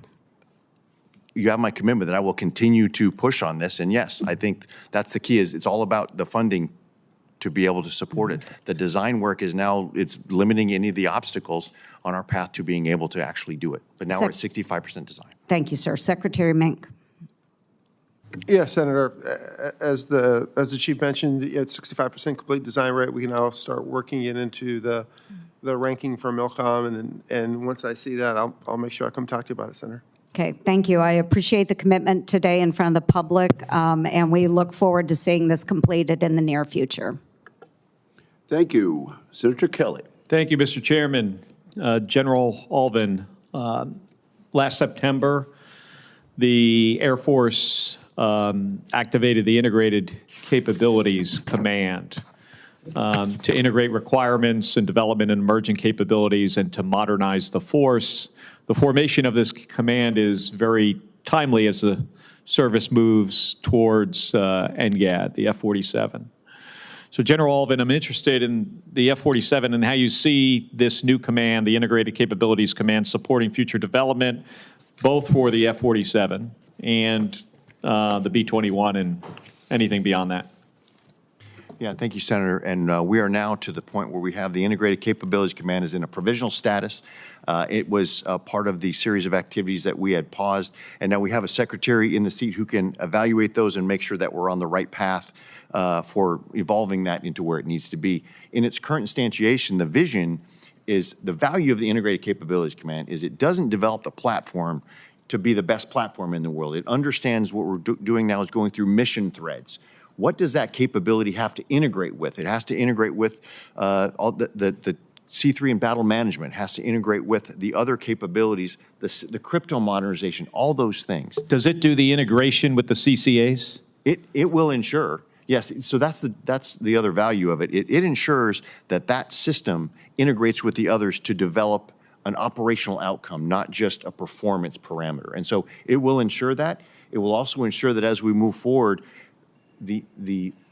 some of the good ideas, we ensure that the good ideas meet the force design, not just make the platform better. If they make the platform better, but they don't make the platform perform better across the whole mission, then it's probably not worth spending the money on. So it will help us also make better use of every dollar to where that F-47 and those CCA and the B-21 and everything that goes with it gets a better combat outcome. And Is it fully staffed at this point? Not at this point. It's got the provisional, and so it is doing modest work now. And as we look towards the next level of that, it will now take the sort of federated approach from some of the capability development being done in Langley and some in Barksdale and some at Scott. It will actually put those together and say, what does one Air Force force design look like? And that's its vision. Is it pretty high level, or do you have like software engineers there to make sure software between platforms is integrated? That the value of setting it up like it is, the software engineers and the technical experts, they are very tightly linked with the current office called the Agile Development Office. But they're the ones who take the good ideas from the operator and say, is that technically feasible? And it also has one-stop shopping for outside industry to come in and say, hey, I got a new design, I got a good product here. We can let them know, yes, go ahead and spend your IRAD dollars on that because that is going to be a part of our future force design or not. So it also helps industry as well. But it's got all the smart software engineers working with our Air Force Materiel Command. Thank you. Unrelated subject. As the department continues to embrace multi-domain warfare, I'm concerned about the lack of training space available where we can integrate all domains, and we're dealing with airplanes that are flying faster and higher and air-to-air missiles that have a greater range. The stick is getting bigger. The ranges aren't getting bigger. We need cost-effective training for our pilots and the ability to actually engage in a contested EW environment. Last year at this hearing, we talked about opportunities to integrate the Air Force, Army, and Marine Corps training ranges in the state of Arizona to do multi-domain operationals and to have, the ability to do just longer runs. So since then, General, what steps have you taken to stitch together to bridge these training areas in the state of Arizona to get better training for the Joint Force? Yeah, thank you, Senator. I would say that we're still be in the forming phase. Last year, we had a lot of exercises like the Bamboo Eagle exercises where we understood what the operational joint exercise would look like. We haven't yet looked at the stitching together, but your point was it was right last year and it's still right this year. There's the opportunity because of the geography of Arizona and actually leaking into New Mexico as well. We can go from Goldwater through the Outlaw and Jackal NOAA. You got to stitch those two together, and then beyond that to the White Sands Missile Range. And then you have a training range that I think is maybe, unmatched, maybe in CONUS, obviously in Alaska. That's bigger. I don't know if Senator Sullivan's here. He likes to talk about that. It still has great value because right now in order to do some of that long-range training, we're out in the Whiskey area. So we're out just over the oceans, which obviously limits us from geography. So getting together the multi-domain exercises to figure out where we're short and where we don't want to do it synthetically, we actually want to do it in the physical space. It still Are the conversations with the FAA happening? Those are going to need to be key, but we need to get together with the Army and the other services and actually ask the FAA exactly what we need to ensure that we can do that. Not ask for the moon, but what's practical. So you've had no conversations with the FAA about this? Not at the joint level. At the Air Force level, we have, but we really want to stitch that together with the other joint force. And okay, can you get me an update on this in a few months? Senator. Yeah, we'll do that. Senator. Thank you, General. Thank you, Senator Kelly. Senator Kramer. Thank you, Mr. Chairman, and thank you, gentlemen, for being here, and congratulations, Dr. Mink, on finally getting the job for good. I hope you're sleeping occasionally. We'll try to take it easy on you. Although I have to say, after listening to Senator Ernst and Senator Peters get after you guys, I feel like I've been a little easy on you, General Allvin. I don't know. Well, I'll try to keep my cheerful demeanor here, but I want to get right to something important, General Saltzman, because I noticed they've been leaving you out a little bit. I was reading about Golden Dome. I do a lot of that these days, and noticed that two of our least favorite dictators in the world, Xi Jinping and Vladimir Putin, had put out a joint statement worrying about the Golden Dome being a, quote, having a destabilizing effect, and suggesting that the United States might be leading toward weaponizing space, which is rich coming from those two guys. Do our enemies have weapons in space that you know of, General? Yes, Senator, they do. Over the last few years, we've observed, for instance, the Russians have performed some very aggressive on-orbit capabilities in terms of plane matching, getting very close to some of our most sensitive satellites in aggressive ways. They've released what could be presumed to be kinetic kill vehicles that we've watched on orbit. The PRC has demonstrated the ability to use a grappling arm to grab a satellite and pull it out of its operational orbit, return it. All of these are demonstrated capabilities that could be used as anti-satellite technology. So, as is often the case, I find myself following Senator King and agreeing with him with regard to your budget. And maybe this is a redundant question, but are you adequately funded to meet this kind of a threat in space, and as well as obviously the rest of the world that you have to protect? It's just about scale, sir. I've often used the analogy that it's like transforming the Merchant Marine into the U.S. Navy or United Airlines into the U.S. Air Force. There's a lot of new equipment, there's new training, there's new people. We can't just take what we had and presume that we can gain space superiority with that equipment. That new equipment requires new resources. And so that's where the disconnect comes, I think, in full funding. I think your answer to that is that we are not adequately funded. Is that correct, General? We are not adequately funded for the new missions that I've been given in space superiority. Thank you. Yeah, thank you for that, Mr. Chairman, because scale matters, right? I mean, if we have the world's greatest weapons but not enough of them to defeat the enemy, then we're not adequately funded. You're all, by the way, thank you for being so open about the issue, the shortcomings, because we're here to help, and we can't help if we don't know where we're short, and you've all been great this morning, so I thank you for that. I think I'm going to skip over the Sentinel stuff because I think you handled that very well, Dr. Mink, with Senator Fisher. Although I will say I've been concerned about some of the rumors I've been hearing about a $1 billion cut, maybe priorities. I think she referenced something to that effect, and I'm just going to not even ask you to. We just need to do more. I guess the bottom line is my commitment is we need to do more to make sure we're not falling backwards anywhere and that we're projecting forward everywhere that we can. So General Allvin, I'll just simply go to MQ-9s. ISR, my favorite topic, as you know, my concern with the Air Force, sort of both retiring and in the case of MQ-9s, treating some of our ISR capability. Do you have enough MQ-9s? I'm quite familiar with the aircraft, as you know. MQ-9s to sort of meet the current demand, and I know there's never enough, but are you concerned? Should I be concerned about the MQ-9 population? Well, as it stands right now, as you mentioned, Senator, that we have lost several in combat and in operations.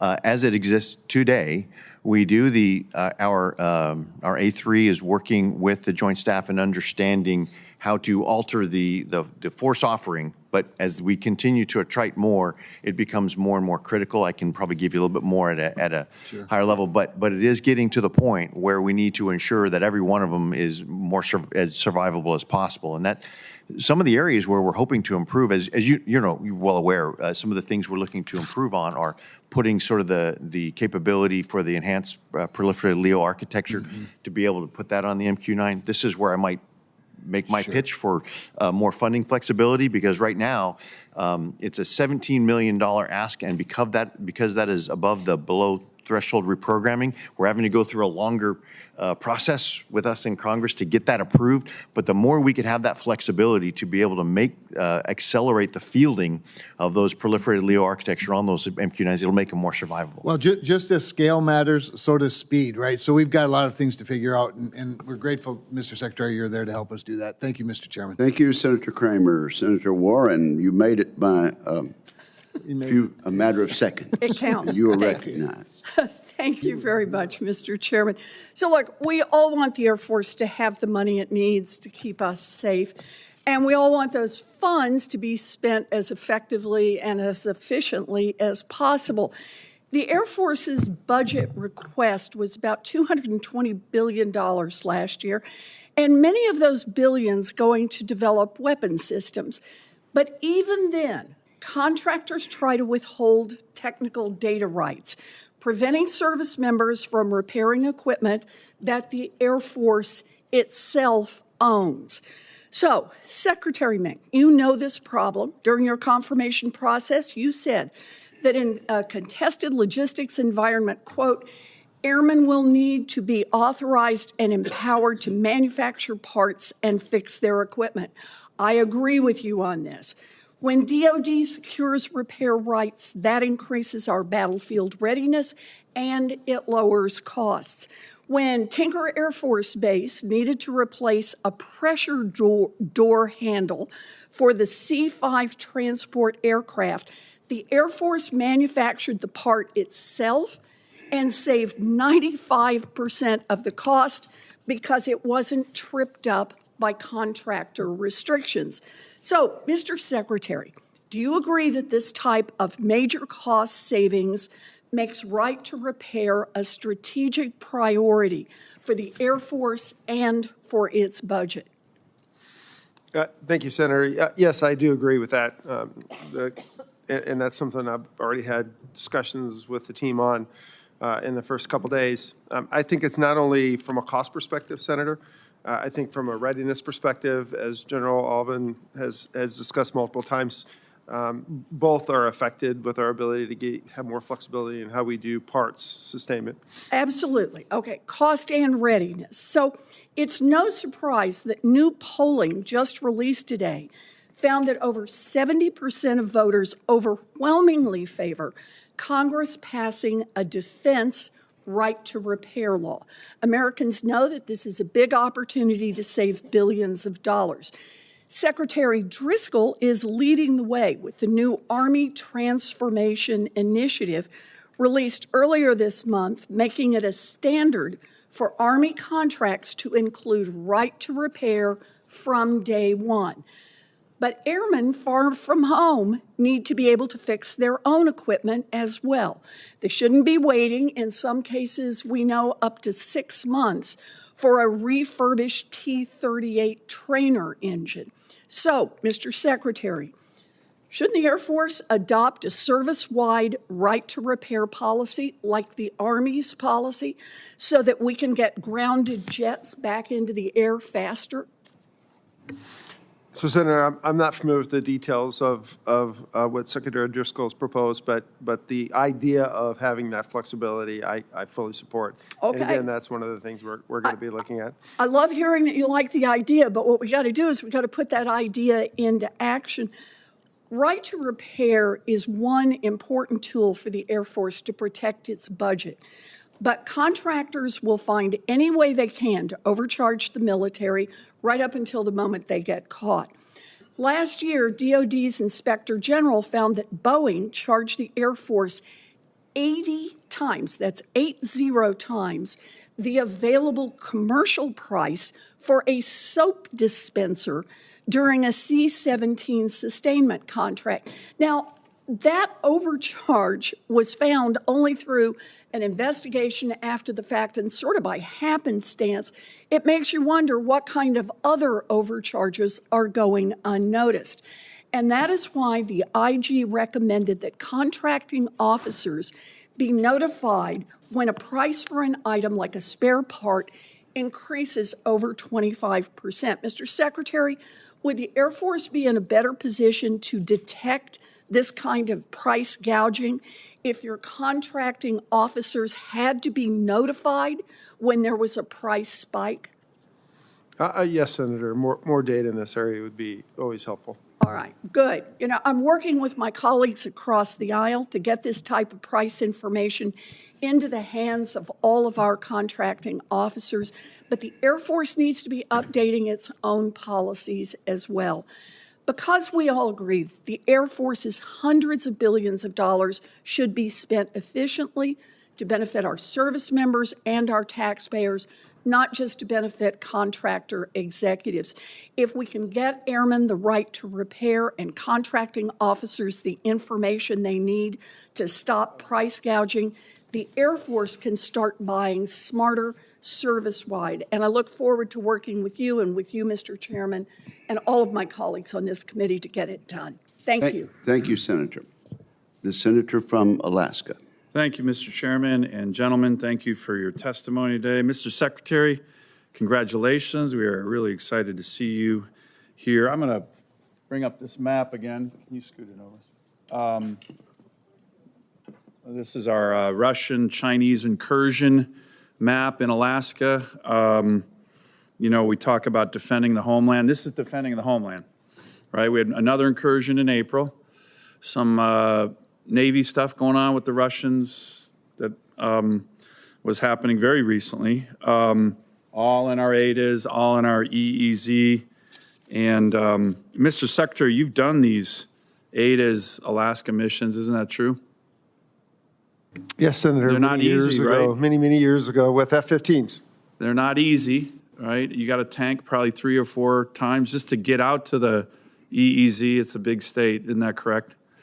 Yes, Senator. There's a lot of airspace up there. So during your hearing, and this is an issue I've only been pressing the Secretary of the Air Force and Chief of Staff of the Air Force, I think 10 years now, you committed to 3 additional KC-130s, 135s to support the airmen who are doing these great, important intercept missions. Can you give me a timeline for the rebasing of those aircraft to be part of active affiliation up in Alaska, where we need these tankers for sure?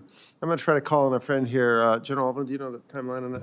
Yeah, thank you, Senator. Of course, as there was 4, the 1 is up there. We're still going on the final 3. The final 3 are going to be sourced out of Kadena, and so because that requires an overseas force structure change piece, that's with Joint Staff and OSD.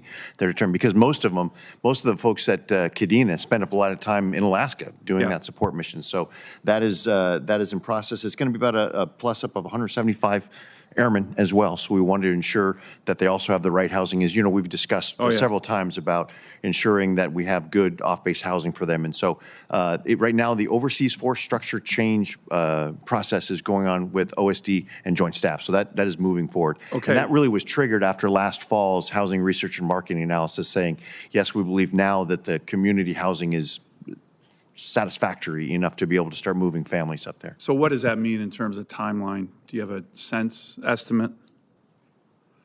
I'm going to have to take that for the record. Again, that's out of ours, but it depends on how fast it moves through the OSD process. Okay, well, let's get them moving. Like I said, I've only been pressing this issue for 10 years, and it makes strategic sense. This is not some kind of gimme. This is J-Park training. This is real-world missions that our great airmen are doing up in Alaska all the time. By the way, everybody thinks these are real easy missions. When you're in an F-16, tanking 4 different times, going over the Arctic Ocean in February, in the middle of the night, you lose an engine, you're screwed, right? These are tough missions, and the men and women you guys are in charge of do such a great job doing it, but they make it look easy, but they're not easy. And more tankers, more AWACS, we all need it. These are frontline missions that can be dangerous. Real quick, this is a little bit of a broader issue, but you talked earlier about strengthening our posture in Indo-PACOM. One issue I've raised with the Secretary of the Navy and his leadership and the Indo-PACOM commander, we sure seem to be over-concentrating on Guam. Air Force assets, Navy assets. My numbers that I have are between now and 2033, we might have up to $50 billion more in MILCON on Guam. My goodness, I think it's a lack of strategic imagination by the Pentagon. Any of you have a view on that? Are we over-concentrated on Guam? I mean, is Anderson Air Force Base going to take several missiles in the first days of a conflict with China, and we're going to be like, wait, why are we having all the Navy and all the Air Force in Indo-PACOM on Guam? That was a really dumb idea. But what do you gentlemen think? Yeah, Senator, you make a good point. The key is that right now, for the Air Force, Guam is not the ultimate destination of our Indo-Pacific posture, and so we're working on the regional-based cluster. So the Guam cluster, I think you've seen, we built out Tinian, which is an amazing story. I could tell you with more time, and Yap and Palau. And so our concept is, as we can build more resilience in some of those clusters to go beyond Guam. But as you said, the Department of Defense has invested a whole lot. We believe that in order to be more survival, you can't just only defend and do robust defense on Guam, but we're actually pushing out into that second island chain to some of the base clusters. Well, this committee is taking a hard look at ADAC, and 2 8,000-foot runways, a big hangar. Go look at a map. That is about as strategic terrain as it gets, not just for the Navy, but for the Air Force. And I do think it's something we need to look hard at in terms of being over-concentrated on Guam. I think the Navy is, I think the Air Force is, and I think in terms of our oversight, we need to get to the right mix, and I agree with you, General. The Air Force has a good plan on dispersion of forces, your ACE plan, but we need to do more on that. Thank you, Mr. Chairman. Thank you, Senator Sullivan. Senator Slotkin. Thank you, Chairman. Thanks for being here. A couple of questions, Secretary. Selfridge Air Force Base, just following on some of the questions from Senator Peters. I know that was a decision many of us worked very hard for over a decade to try and get and couldn't get. And it breaks a lot of China to have our F-15s show up to replace our A-10s. We thank you for that. We're very happy about that decision. But can you commit to making sure it happens on time? We have an issue where we could lose a lot of airmen. If our A-10 pilots and crews go off, they're allowed to go back into normal civilian life, and then years later, we get our F-15. So can you commit to doing all the environmental studies, all the pieces that have to go into place in order to have them arrive on time as the President announced? Yes, Senator. Yeah, and we are working out the lay in that plan based on the President's decision. And, as we have more detail, we'll make sure to provide that. Okay, great. Thank you. The other issue is also related to the Air Force. It's on the issue of PFAS and forever chemicals, particularly at Oscoda, in Oscoda at Wurtsmith Air Force Base. The Air Force does not dispute over the past decade that it was the PFAS from the firefighting foam on the base that contaminated local people's waters, their lakes, right? There are kids that swim in those lakes. There are waters that are drank by an entire community. And last year, the EPA put a scientific standard on how much PFAS you can have on water before it makes you sick. We were thrilled, and the Air Force, to their credit, came into action and said, we'll now begin taking interim measures to clean up PFAS in Oscoda, Michigan, among other places. Last week, the administration reversed that decision and now does not care about the health standards of PFAS in our water. And I'm wondering, will the Air Force continue to take interim measures to clean up the water around Wurtsmith Air Force Base? So, Senator, I'm not familiar with the decision you referenced, but the department will continue to work to make sure that both our people and the surrounding communities are prioritized, and we will work to clean up and be transparent about it. Okay, because for a decade, we tried to get the Air Force to move. They wouldn't until last year. And then the EPA standards were again slid backwards, despite this administration's interest in making America healthy again. I guess that doesn't matter when it comes to forever chemicals in our water. So I just ask your help in committing to continuing those interim measures.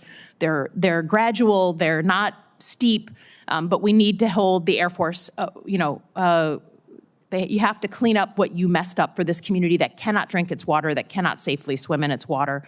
And then lastly, let me just ask, we had a lot of debate and discussion about the gift of the Qatari jet that was given to the President for Air Force One.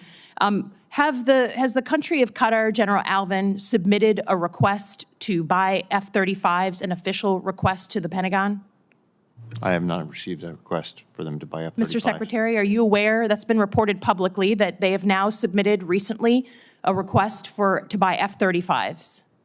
I'm not aware of that, Senator, but I'll take it for the record. Okay, I think it's important because we just had a 4-star Navy, number 2 of the Navy, convicted yesterday of bribery for a very similar type of thing, pay for play. We give you a gift, we give you an opportunity, you make things happen for us inside the Pentagon. It was embarrassing to have a 4-star admiral convicted in court yesterday, highest ranking in American history. So I just ask, as the president is moving to try and accept a gift of a jet, that we don't do something as stupid and as obvious as pay for play on selling the Qataris F-35. So I'd ask you to very, very rigorously look at that issue, and I yield back.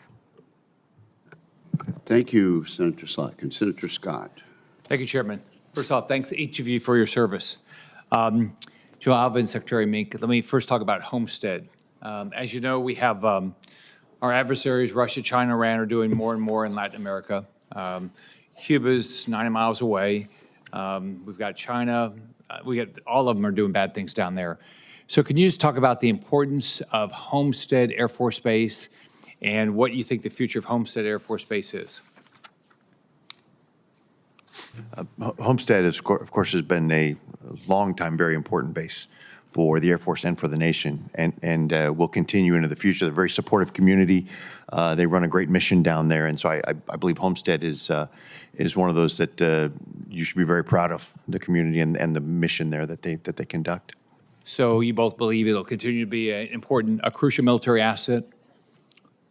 Yes, Senator, I do. Okay. All right. Next, General Saltzman. How important is our satellites for communications, missile detection, and operations? Very important. So the satellites we're dependent on, if China was able to just destroy a dozen or so and leave all that debris in space, how big of an impact would that have? I believe the Joint Force would struggle to meet its objectives, certainly in the Western Pacific and maybe elsewhere. Okay. So a couple of things. When systems are compromised, is it harder to disable a large distributed satellite network? Indications are that the more targets you have to disrupt or destroy in order to achieve a mission effect, the more resilient that architecture is. Yeah, so if they were smaller, more distributed, that'd be better for us, right? They'd be more resilient. Yeah. So also we face a lot of procurement delays like we do, seems like everything in the military. Does that impact your ability to defend our country? Yeah, the slower the capabilities are delivered to the warfighter, the less they can use them, obviously. Do you think we need to do more public-private partnerships where we have private companies that are willing to invest their own capital and scale up quicker than what we're doing? We've got tremendous efforts already trying to get as much IRAD, as much industry investment in R&D as possible to try to drop the technical risk associated with key platforms. So there is a tremendous amount of investment, but more is always better, I think, in this area. Are you using agencies like the Space Development Agency to work with commercial players who are ready to deliver quickly with the scale, speed, and innovation we need to stay ahead of our adversaries and maintain peace through strength? Yes, sir. We've got substantial investments, as I mentioned, in the commercial sector to develop those technologies. The Space Development Agency's sole acquisition model, the strategy is about leveraging rapidly what commercial industry is producing in order to go fast to put capabilities in the hands of our warfighters. So are you optimistic that we're going to be able to afford to put the satellite systems up that will be able to make sure that China's not able to destroy our ability to communicate or missile detection, any of these things? Yeah, resiliency is not cheap, I can tell you that. Obviously, we have a lot of architectures to redesign so that they are more resilient. But I think the Space Development Agency is a perfect example where they are moving fast. We have the funding we need to put Tranche 2 in orbit. That'll give us an initial operational capability that demonstrates that kind of resiliency. And are there quite a few private companies that are willing to put their money at risk to try to put systems up that you can work with? I can't really speak to what their risk tolerance is, but I can tell you there's a great interest in the commercial sector to engage with the government. All right. I want to thank each of you for your service. Thanks. Thank you very much, Senator Rosen. Thank you, Mr. Chairman. And I'd also like to thank Secretary Mink, General Allvin, General Saltzman for testifying today for your service to our country. And General Allvin, thank you for taking the time to meet with me last week. I really appreciated our conversation ahead of this hearing, and I'm going to continue the discussion we had with both you and Secretary Mink on documenting exposure at classified locations. Excuse me. At General Kane's confirmation hearing, I raised the issue of documenting exposure at data masked locations where the duty station and even its existence are classified. This is to ensure that service members' records are accurately, they reflect the service-connected injuries incurred at those sites. I've heard from constituents who have served at such locations within the Nevada test and training range. They believe they were exposed to radiation from our days of conducting explosive nuclear weapons testing, and in addition to toxins from burn pits, which dispose of classified waste. However, DoD does not classify the range as a place where exposure occurred, despite the Department of Energy providing a presumption of exposure for their personnel who served at these exact same locations within the range, such as the Tonopah Test Range. And because their service is data masked, these veterans can't even prove to the VA that they were ever actually stationed there. Imagine that. So all of this have prevented them from being able to receive the veterans' benefits they deserve. So to Secretary Mink and General Allvin, I have a little bit more on this, so if you'll be brief, will you work with me to ensure that this committee, to ensure the Department of the Air Force provides a presumptive exposure at relevant Air Force locations, and where the Department of Energy has done so for their personnel, we want to ensure that those who serve there, currently serving at these sites, receive sufficient documentation to support their health-related claims, all while still being able to protect the classified nature of their service. Secretary. Yes, Senator, we take our health of our workforce seriously, and we need to deal with this issue. Thank you. Department of Energy has. General. Absolutely, Senator. I would say that I don't know whether the Department of Air Force can do its own policy, but we certainly would be within the Department of Defense policy. We need to work. What I need to make sure of on the Air Force side is if it's determined that airmen, past or present, are qualified for those, they shouldn't be restricted from that because of the process and the process of being the data masked. Well, that's something we need to work through. I have a solution. So you've teed me up for my next question, because specifically, will you ensure, both of you, that your staff meets with my staff and the committee staff in the next few weeks so that we can ensure, correct this issue in the FY26 NDAA? We think that there's a fix for this. Senator, obviously, I'll defer to my secretary, but I think this is something, that part is easily done, to understand that once they're deemed qualified, we need to ensure that our process doesn't restrict them because of our. There's a template there that DOE has been using for years. So We're happy to meet with your staff, Senator. Thank you. I appreciate it. I want to talk a little bit about CCAs and the future of Creech. So General Allvin, with the arrival of Experimental Operations Unit at Creech Air Force Base and the future deployment of the Collaborative Combat Aircraft, CCA, if they're to be permanently based at Creech, which I'm really hopeful for, I'm curious what investments will be made to address housing deficiencies and support services in the area. Creech is remote, limited housing, limited services nearby, and airmen have to commute so many miles to the base from where they live. It's even longer commute for those folks who have kids. They have to drop them off to daycare, drive an hour to work, and Nellis Air Force Base, and so it's on the opposite, Nellis is on the opposite end of the Las Vegas Valley, excuse me. So if CCAs are to be permanent, based at Creech, what does the future of the base infrastructure look like, and how can we help support our personnel there, please?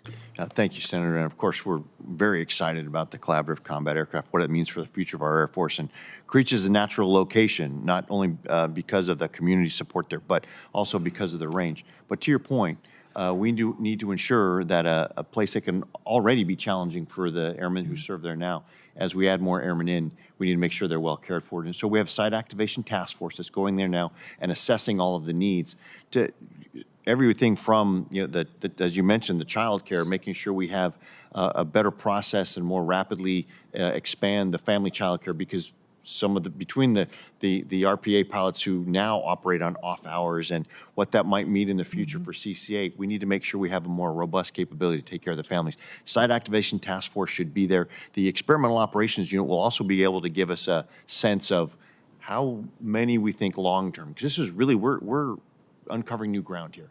But between the Site Activation Task Force and the first months and years of the Experimental Operation Unit, we should understand, sort of have a bracket about what it really takes to take care of those airmen. We're committed to do that. Well, perfect. I look forward to scheduling a meeting. I want to talk about infrastructure adaptations, airspace control, and electromagnetic spectrum availability. Thank you. Thank you. Senator Tuberville. Good morning, gentlemen. How are you? Army just released its transition initiative to prepare for future threats and budgets. This is for all three of you, if you wanted time just to answer it. Kind of three-part question. Does this have any impact on your organization? Do you anticipate similar initiatives in your organization? And when and what will they look like? General Saltzman? Yes, sir. There's some connections. I actually been charged by Congress to be the force design architect for space for the armed forces.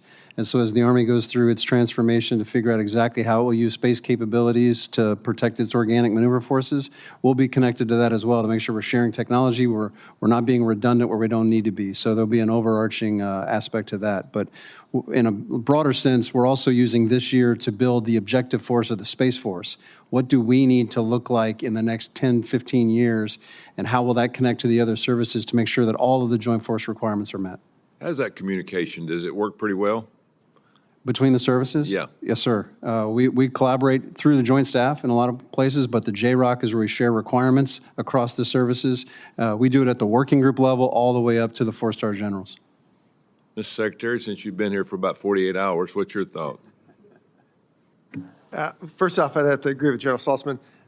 Yeah, I haven't had a chance to read their transition plan in detail, but at a high level, a lot of things are focusing on long-range fires, things like that under that threat environment.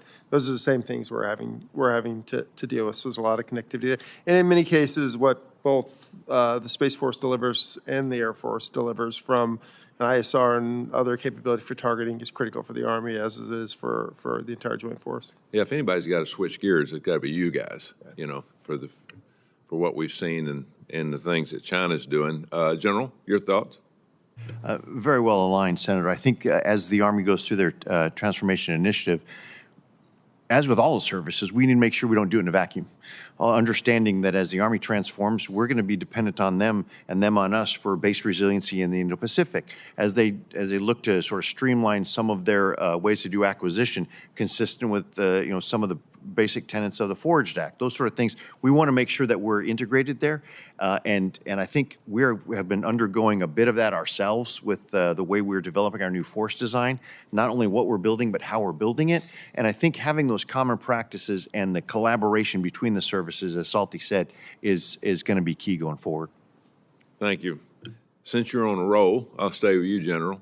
We'll go back to KC-46.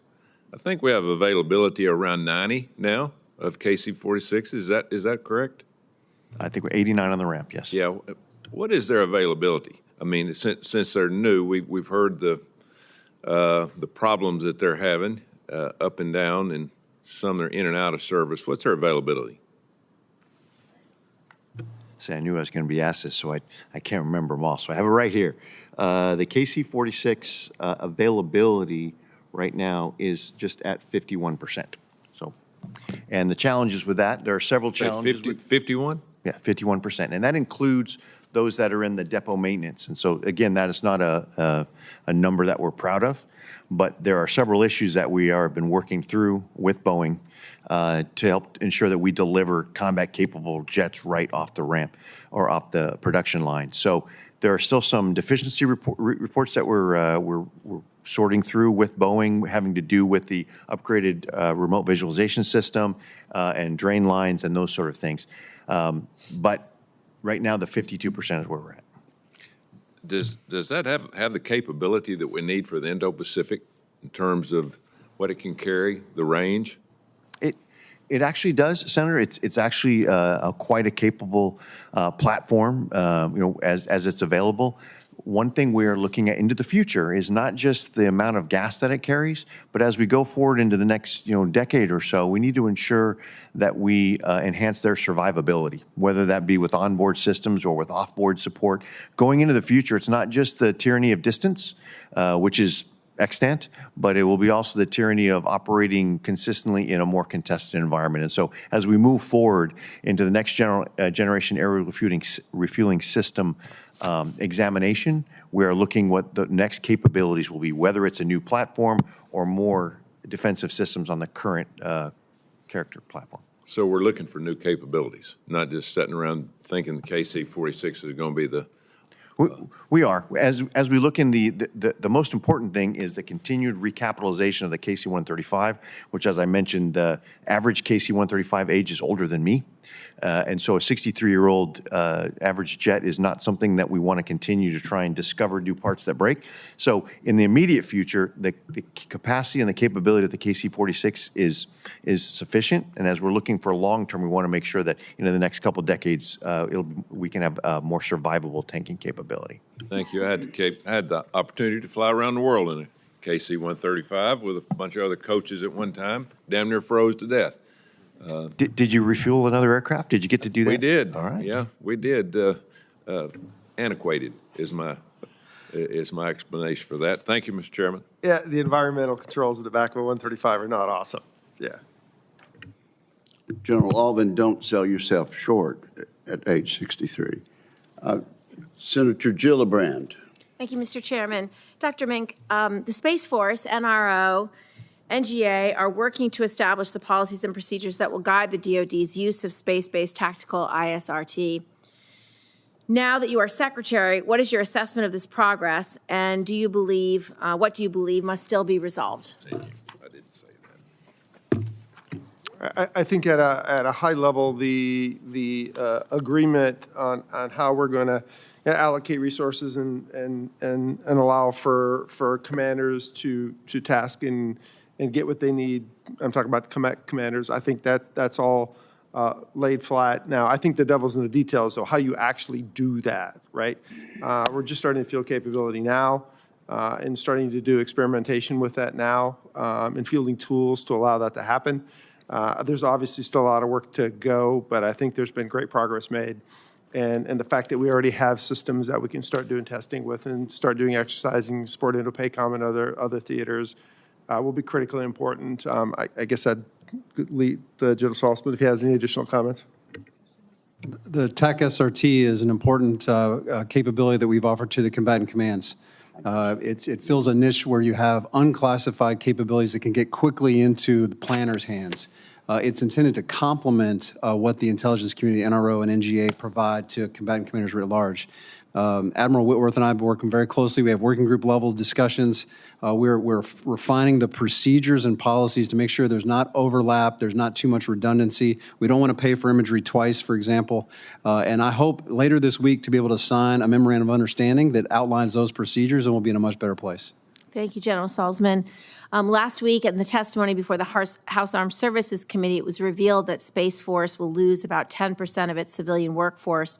For the service that is already lean and by many accounts should be growing, how will this loss of these civilian professionals impact Guardians and the Space Force's mission? Thank you, Senator. We rely heavily on our civilian workforce. They bring expertise that we don't have in the active duty. They bring corporate continuity across all of our processes and procedures. 10%, although the raw numbers might be kind of small, 10% is a large hit. And obviously, we use a lot of our civilian workforce in the acquisition of our systems, which is a critical capability that we bring. So I'm worried about replacing that level of expertise in the near term as we try to resolve it and make sure we have a good workforce doing that acquisition work. And General Saltzman, you and I have talked about the Cyber Academy and how important it is to train young people to do some of these civilian jobs and to make sure that they can aspire to be in the Space Force and to aspire to be in the DoD in different capacities as civilians. We've heard recent reports that because of the hiring freeze, that these young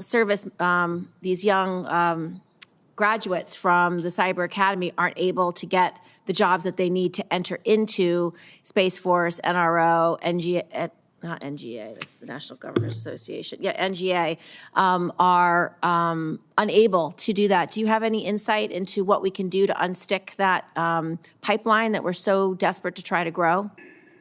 Well, we were in a period of managed growth. The civilian workforce by the end of 25 was supposed to be almost 1,000 larger than it's going to end up being. That's a part of not just the incentives that we've given for people to resign or retire early. We've also we kind of stopped the growth that we had planned to accomplish these missions. And cyber defense is a perfect example of one of those missions that we've suspended hiring until we figure out exactly what the size of the civilian workforce is going to be, and then we will rebalance the force.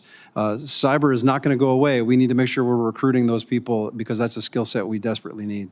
And General, do you know how long it will take to finish the assessment of the numbers of who you have and what you have and rebalancing the force? How long might that take? Because again, one of the challenges that we created the Cyber Academy to address is that onboarding took so long for organizations like NRO or CIA or other capacities that rely on cyber-heavy skill sets, that we would lose these extraordinarily gifted young people to the private sector. We've created the Cyber Academy specifically to ramp them on to public service. So there's an urgency, and if you have any estimate in times or any ways that you would suggest to the administration that we could maybe surge resources to get this done sooner than later. I was really proud at how fast we were able to onboard our civilian hires. I thought the Space Force had done a nice job of reducing that timeline. The DoD is really looking at what the size of the civilian workforce is. And so as those incentives to reshape the workforce affect the Space Force, I'm not sure exactly where we're going to end up, what our final size is going to be. As soon as I understand what that size is, then we will redistribute and reallocate the civilian workforce as necessary. Thank you. Thank you all for your service. Thank you, Senator Gillibrand. Senator Budd, you are recognized, and you have the gavel for 5 minutes. Understood. Thank you, sir. Again, thank you all for being here. I want to thank you in particular for your leadership, General Allvin, with communicating the need for more Air Force. It's something that I support and something that I agree with. You know, last month we received the Air Force's report to Congress, which lays out the plan to sustain and recapitalize the fighter fleet. The plan goes out, as you know, to 2035, and it hinges on production and procurement assumptions over the next 10 years in order to work. So in that sense, how important are the fighter production lines and stable funding to those lines in your effort to modernize the fleet? You nailed it, Senator Budd. They're absolutely critical. That stable funding helps us not only understand how to develop the pilot pipeline, but where they're going to be stationed, the whole thing. It's critical. So one thing that stuck out to me was the arrival of the F-35s at Lakenheath Air Base, and that once they're up and running, 2 Strike Eagle units will be returning stateside. So has a decision been made on where those aircraft will end up? Senator, the final decision hasn't been made, but I will tell you that when we're looking at the right place to have them land, we are looking at, because those have the newer 229 engines in them, and so they're the more modern. Versus the 220 engines. Versus the 220 engines. And so understanding Seymour Johnson has the 220s, we're looking very closely at the opportunity because, of course, Seymour Johnson is going to be critical to the F-15E and EX community as far as the training unit and the operational unit for the E. So that certainly is it's an attractive landing spot right now. We haven't made that final decision, but it's pretty attractive. General, as you know, Seymour Johnson, which you mentioned, it hosts both combat and training missions, and it's home to the oldest Strike Eagles in the fleet. So does the return of those Lakenheath jets, does it create flexibility for managing the F-15 fleet and keeping those missions alive? It absolutely does, Senator. It does. So if you were able to divest those oldest jets, those Dash 220 jets at Seymour Johnson, unencumbered by the current law, and replace them with newer ones, does that make it easier to sustain both the combat and the training missions at Seymour Johnson? That absolutely does. It does, Senator. Thank you. Now, I want to be supportive, and if there's common sense decisions that are held up by technicalities or factors outside of your control, I want to hear about it, and I'm willing to work with all of you on that. Thank you, sir. Secretary Mink, again, congratulations on your new role, your swearing in. So what can you tell us about the plan to re-optimize the Air Force for great power competition? So I think it's kind of, as I mentioned in my opening comments, I think there's two things we have to look at. Is, we have to look at the near term Indo-Pacific theater and what we need to do there. And we've talked a little bit about that from a readiness perspective, how we're flowing more capability out there and dispersing that capability. I think in the near term, that is something we have to worry about. At the same time, the various modernization efforts we have going on across the service to be able to push deeper in there as China fields more and more capability.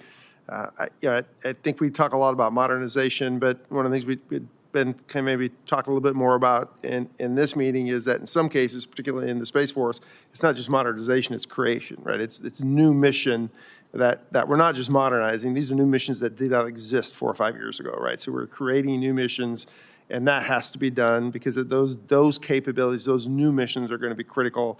Both in the Golden Dome for America, but also in the competition with China and other potential adversaries.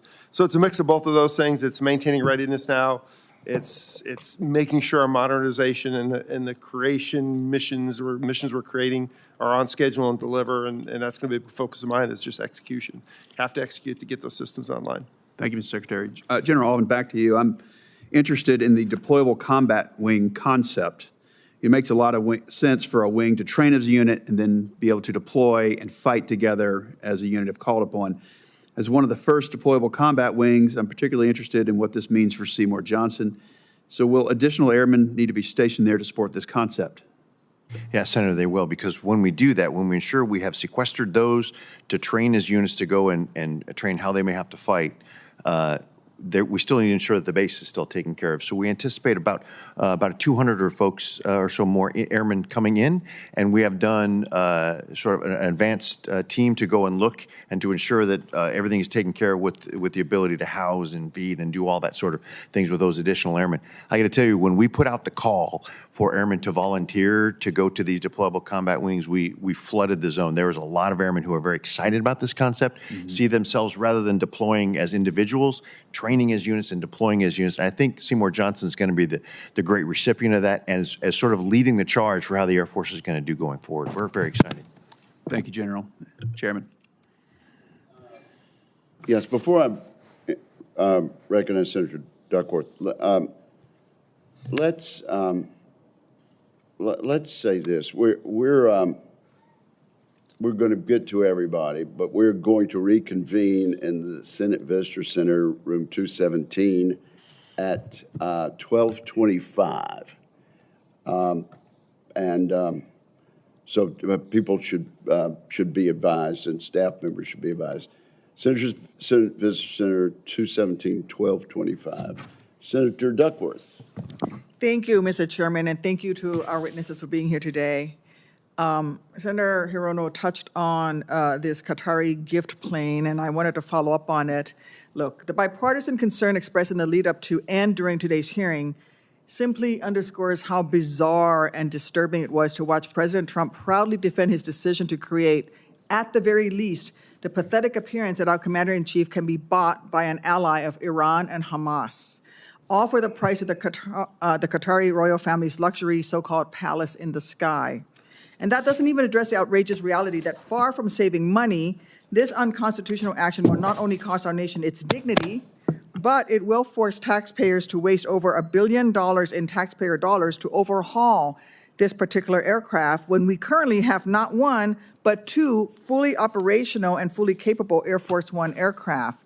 Secretary Mink, I wrote a letter to you last week about the very real operational security risks involved in President Trump's unconstitutional proposal to accept a $400 million luxury aircraft from the Qatari royal family and retrofit it to serve as Air Force One.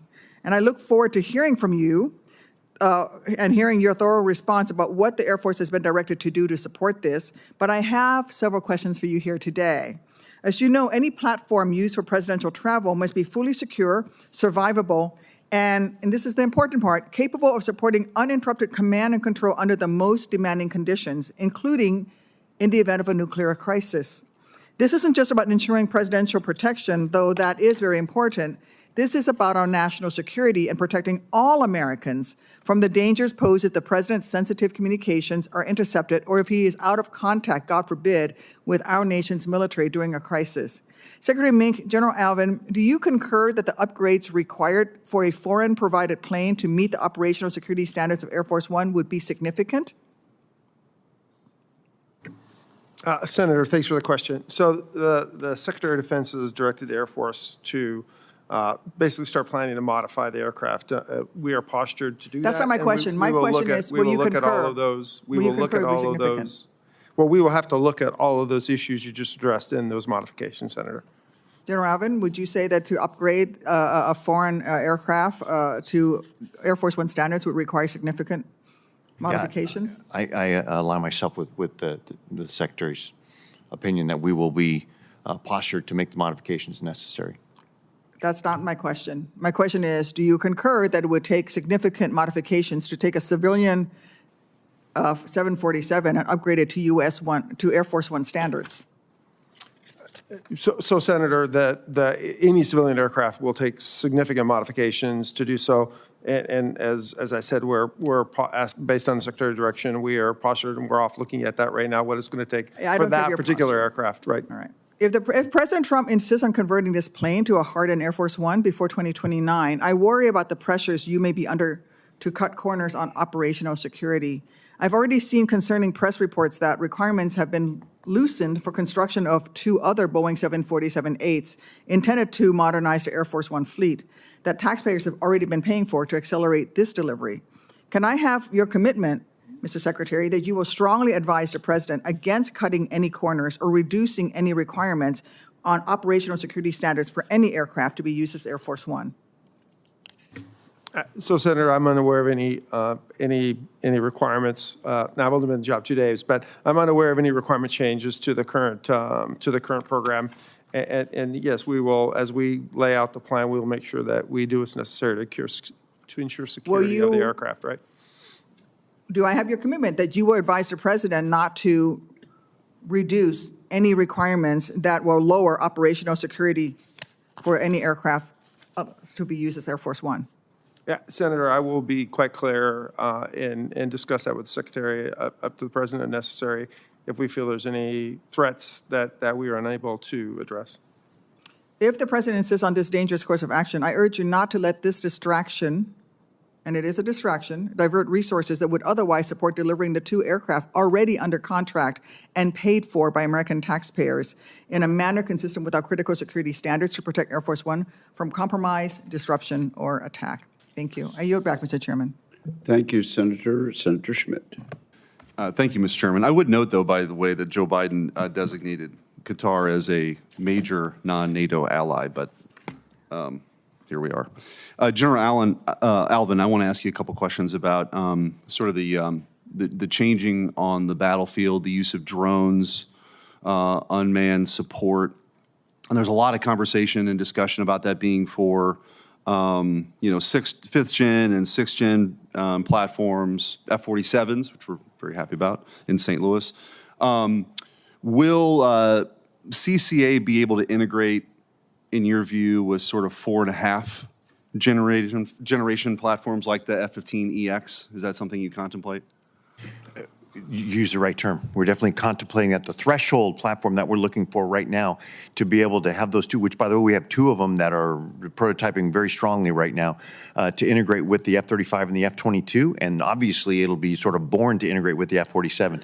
Some of that we will look at the integration challenges and opportunities to go back with the 4.5th gen, but the more we can, the better, because the sooner we start our Air Force on this human-machine teaming piece, the better off we're going to be as far as better cost exchange ratios, as well as better combat capability.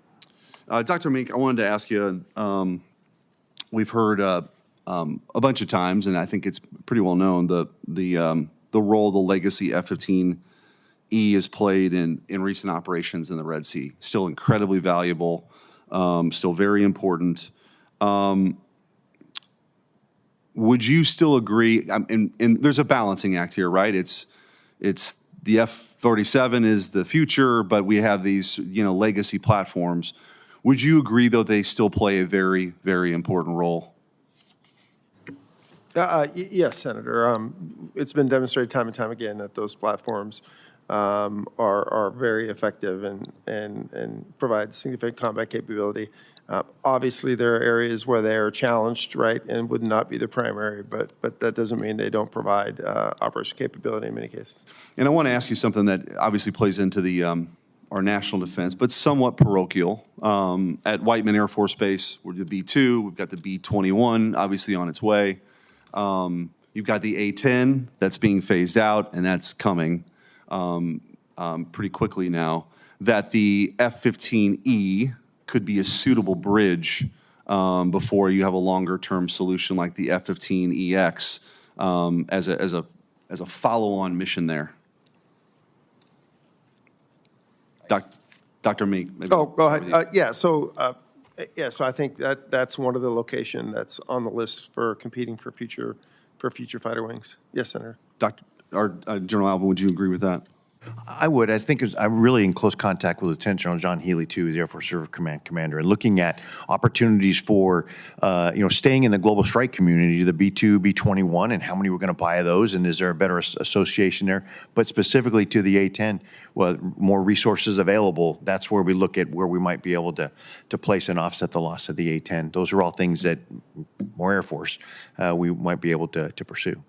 One of the and I wanted to speak with you, and we'll have plenty of conversations, General Allvin, about this, I think, down the road, but was disappointed that the 139th Airlift Wing did not get the C-130Js. It's been St. Joe's ready. They do, ironically, do the training for other, like when the country of India comes in to train on the C-130Js, they do the training for the C-130Js, but do not have the C-130Js. I'm not going to put you on the spot right now on this, but we thought it was going to happen this go around. Will you commit to working with me to make sure that actually we land that plane? Senator, 100%. What we do, what we can provide to you is an understanding of where the areas were, where it didn't compete well and where it did compete well. That's what we try and do it with all of these when we go from the enterprise definition to the candidate location to the preferred location, to be able to understand where some of those discriminators were and give you a sense of, hey, if there's something that might make this particular location more competitive next time around, this is where it might be. I think we owe you that, and we'll certainly be happy to do Well, so. I look forward to doing that again because we took those comments to heart and I think addressed those issues, but we'll continue to work with you. Thanks for your service. Thank you. Thank you, Senator Schmidt. Senator Banks. Thank you, Mr. Chairman. I wasn't going to ask about this, but General Allvin, the dumbing down of the conversation about the Air Force One from Qatar, I think deserves some more attention. Can you talk about whether it's a domestically made aircraft or an aircraft that is gifted to us from Qatar, wherever that aircraft might come from, there would be major security protocols before the commander-in-chief would fly on that airplane. Isn't that correct? Yes, Senator, that's correct. And I think if it's possible, because of anytime we're talking about things having to do with the security of the commander-in-chief, if we can do that at the closed session, there are many more things. Totally understand, but the public deserves to know that major security protocols would happen no matter where the plane comes from. Yes, Senator.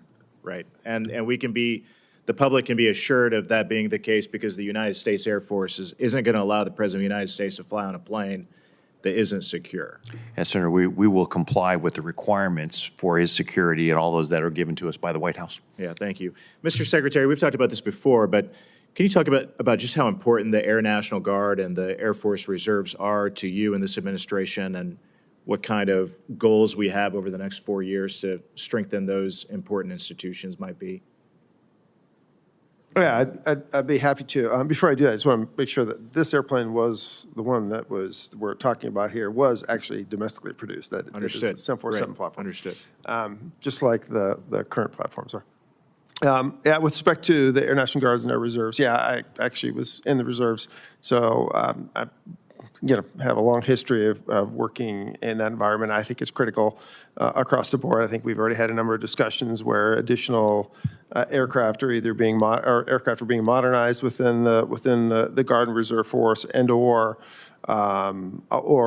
new aircraft are being brought into the Guard and Reserve. So yeah, it has always been and will continue to be a key part of the Department of the Air Force's strength combat capability. As you know, from the Space Force perspective, there's a lot of transition going on. General Saltzman maybe talk to that a little bit. Yeah, in accordance with the NDAA, the transfer of the space capabilities that in the Air National Guard are going to flow into the Space Force, and we're working on all the planning because those capabilities are critical. The work that's being done, both in the Air Force Reserve and the Air National Guard for space is critical. Yeah, I appreciate that. Last month, as you know, the president came to the Midwest, and he spoke at Selfridge Air National Guard Base, as Senator Slotkin alluded to a moment ago, and he said, quote, "The previous administration was willing to surrender Air National Guard fighter units across the country by retiring aircraft that were not being replaced. But under the Trump administration, we're correcting that injustice." Mr. Secretary, can you talk about the president's direction on the need to invest more in these Air National Guard fighter units, which are important to me, whether it's Michigan or Indiana or across the country? Can you talk about what that investment looks like? Yeah, I mean, I think that and many of the other president's comments kind of reiterate his perspective on the importance of bringing more air combat power into the service, and as General Allvin has been championing. So I think, as we bring more of those combat capability in, as we build out more aircraft, both in the active duty units, but also in the reserve units and guard units, that will be critical to get those platforms into those locations. And General Allvin, as we see this investment and the focus by this administration, what should Air Guard units around the country be doing at the moment to prepare for the future? Even though there might be a transition to a F-15s in Michigan or F-16s in Indiana, what does an Air National Guard base need to do now to prepare for F-35s, F-47s down the road? Senator, I say the short answer to that is really what they have been doing, which is ensuring that they maintain the quality of their aircrew, the quality of the maintenance, the quality of the support that has made them an integral part of our ability to deploy and fight overseas for the last, quarter century and before. So I think the Air National Guard, and of course working as a total force, because we are a total force, they continue to integrate into our deployment scheme. The Air National Guard is integrating into our new deployable combat wing scheme. So they are, much like the Air Force Reserves, they are transforming right along with the rest of the Air Force. And as we do that, then we're able to have a more balanced and even approach to modernizing our Air Force. I think they're doing all the right things. Appreciate that very much. I yield back. Thank you, Senator. This concludes what I would say has been a very informative, open portion of today's hearing. I want to thank our witnesses for their testimony. For the information of members, questions for the record will be due to the committee within 2 business days of the conclusion of the hearing. We will commence the closed portion of this hearing in Senate Security at 12:25.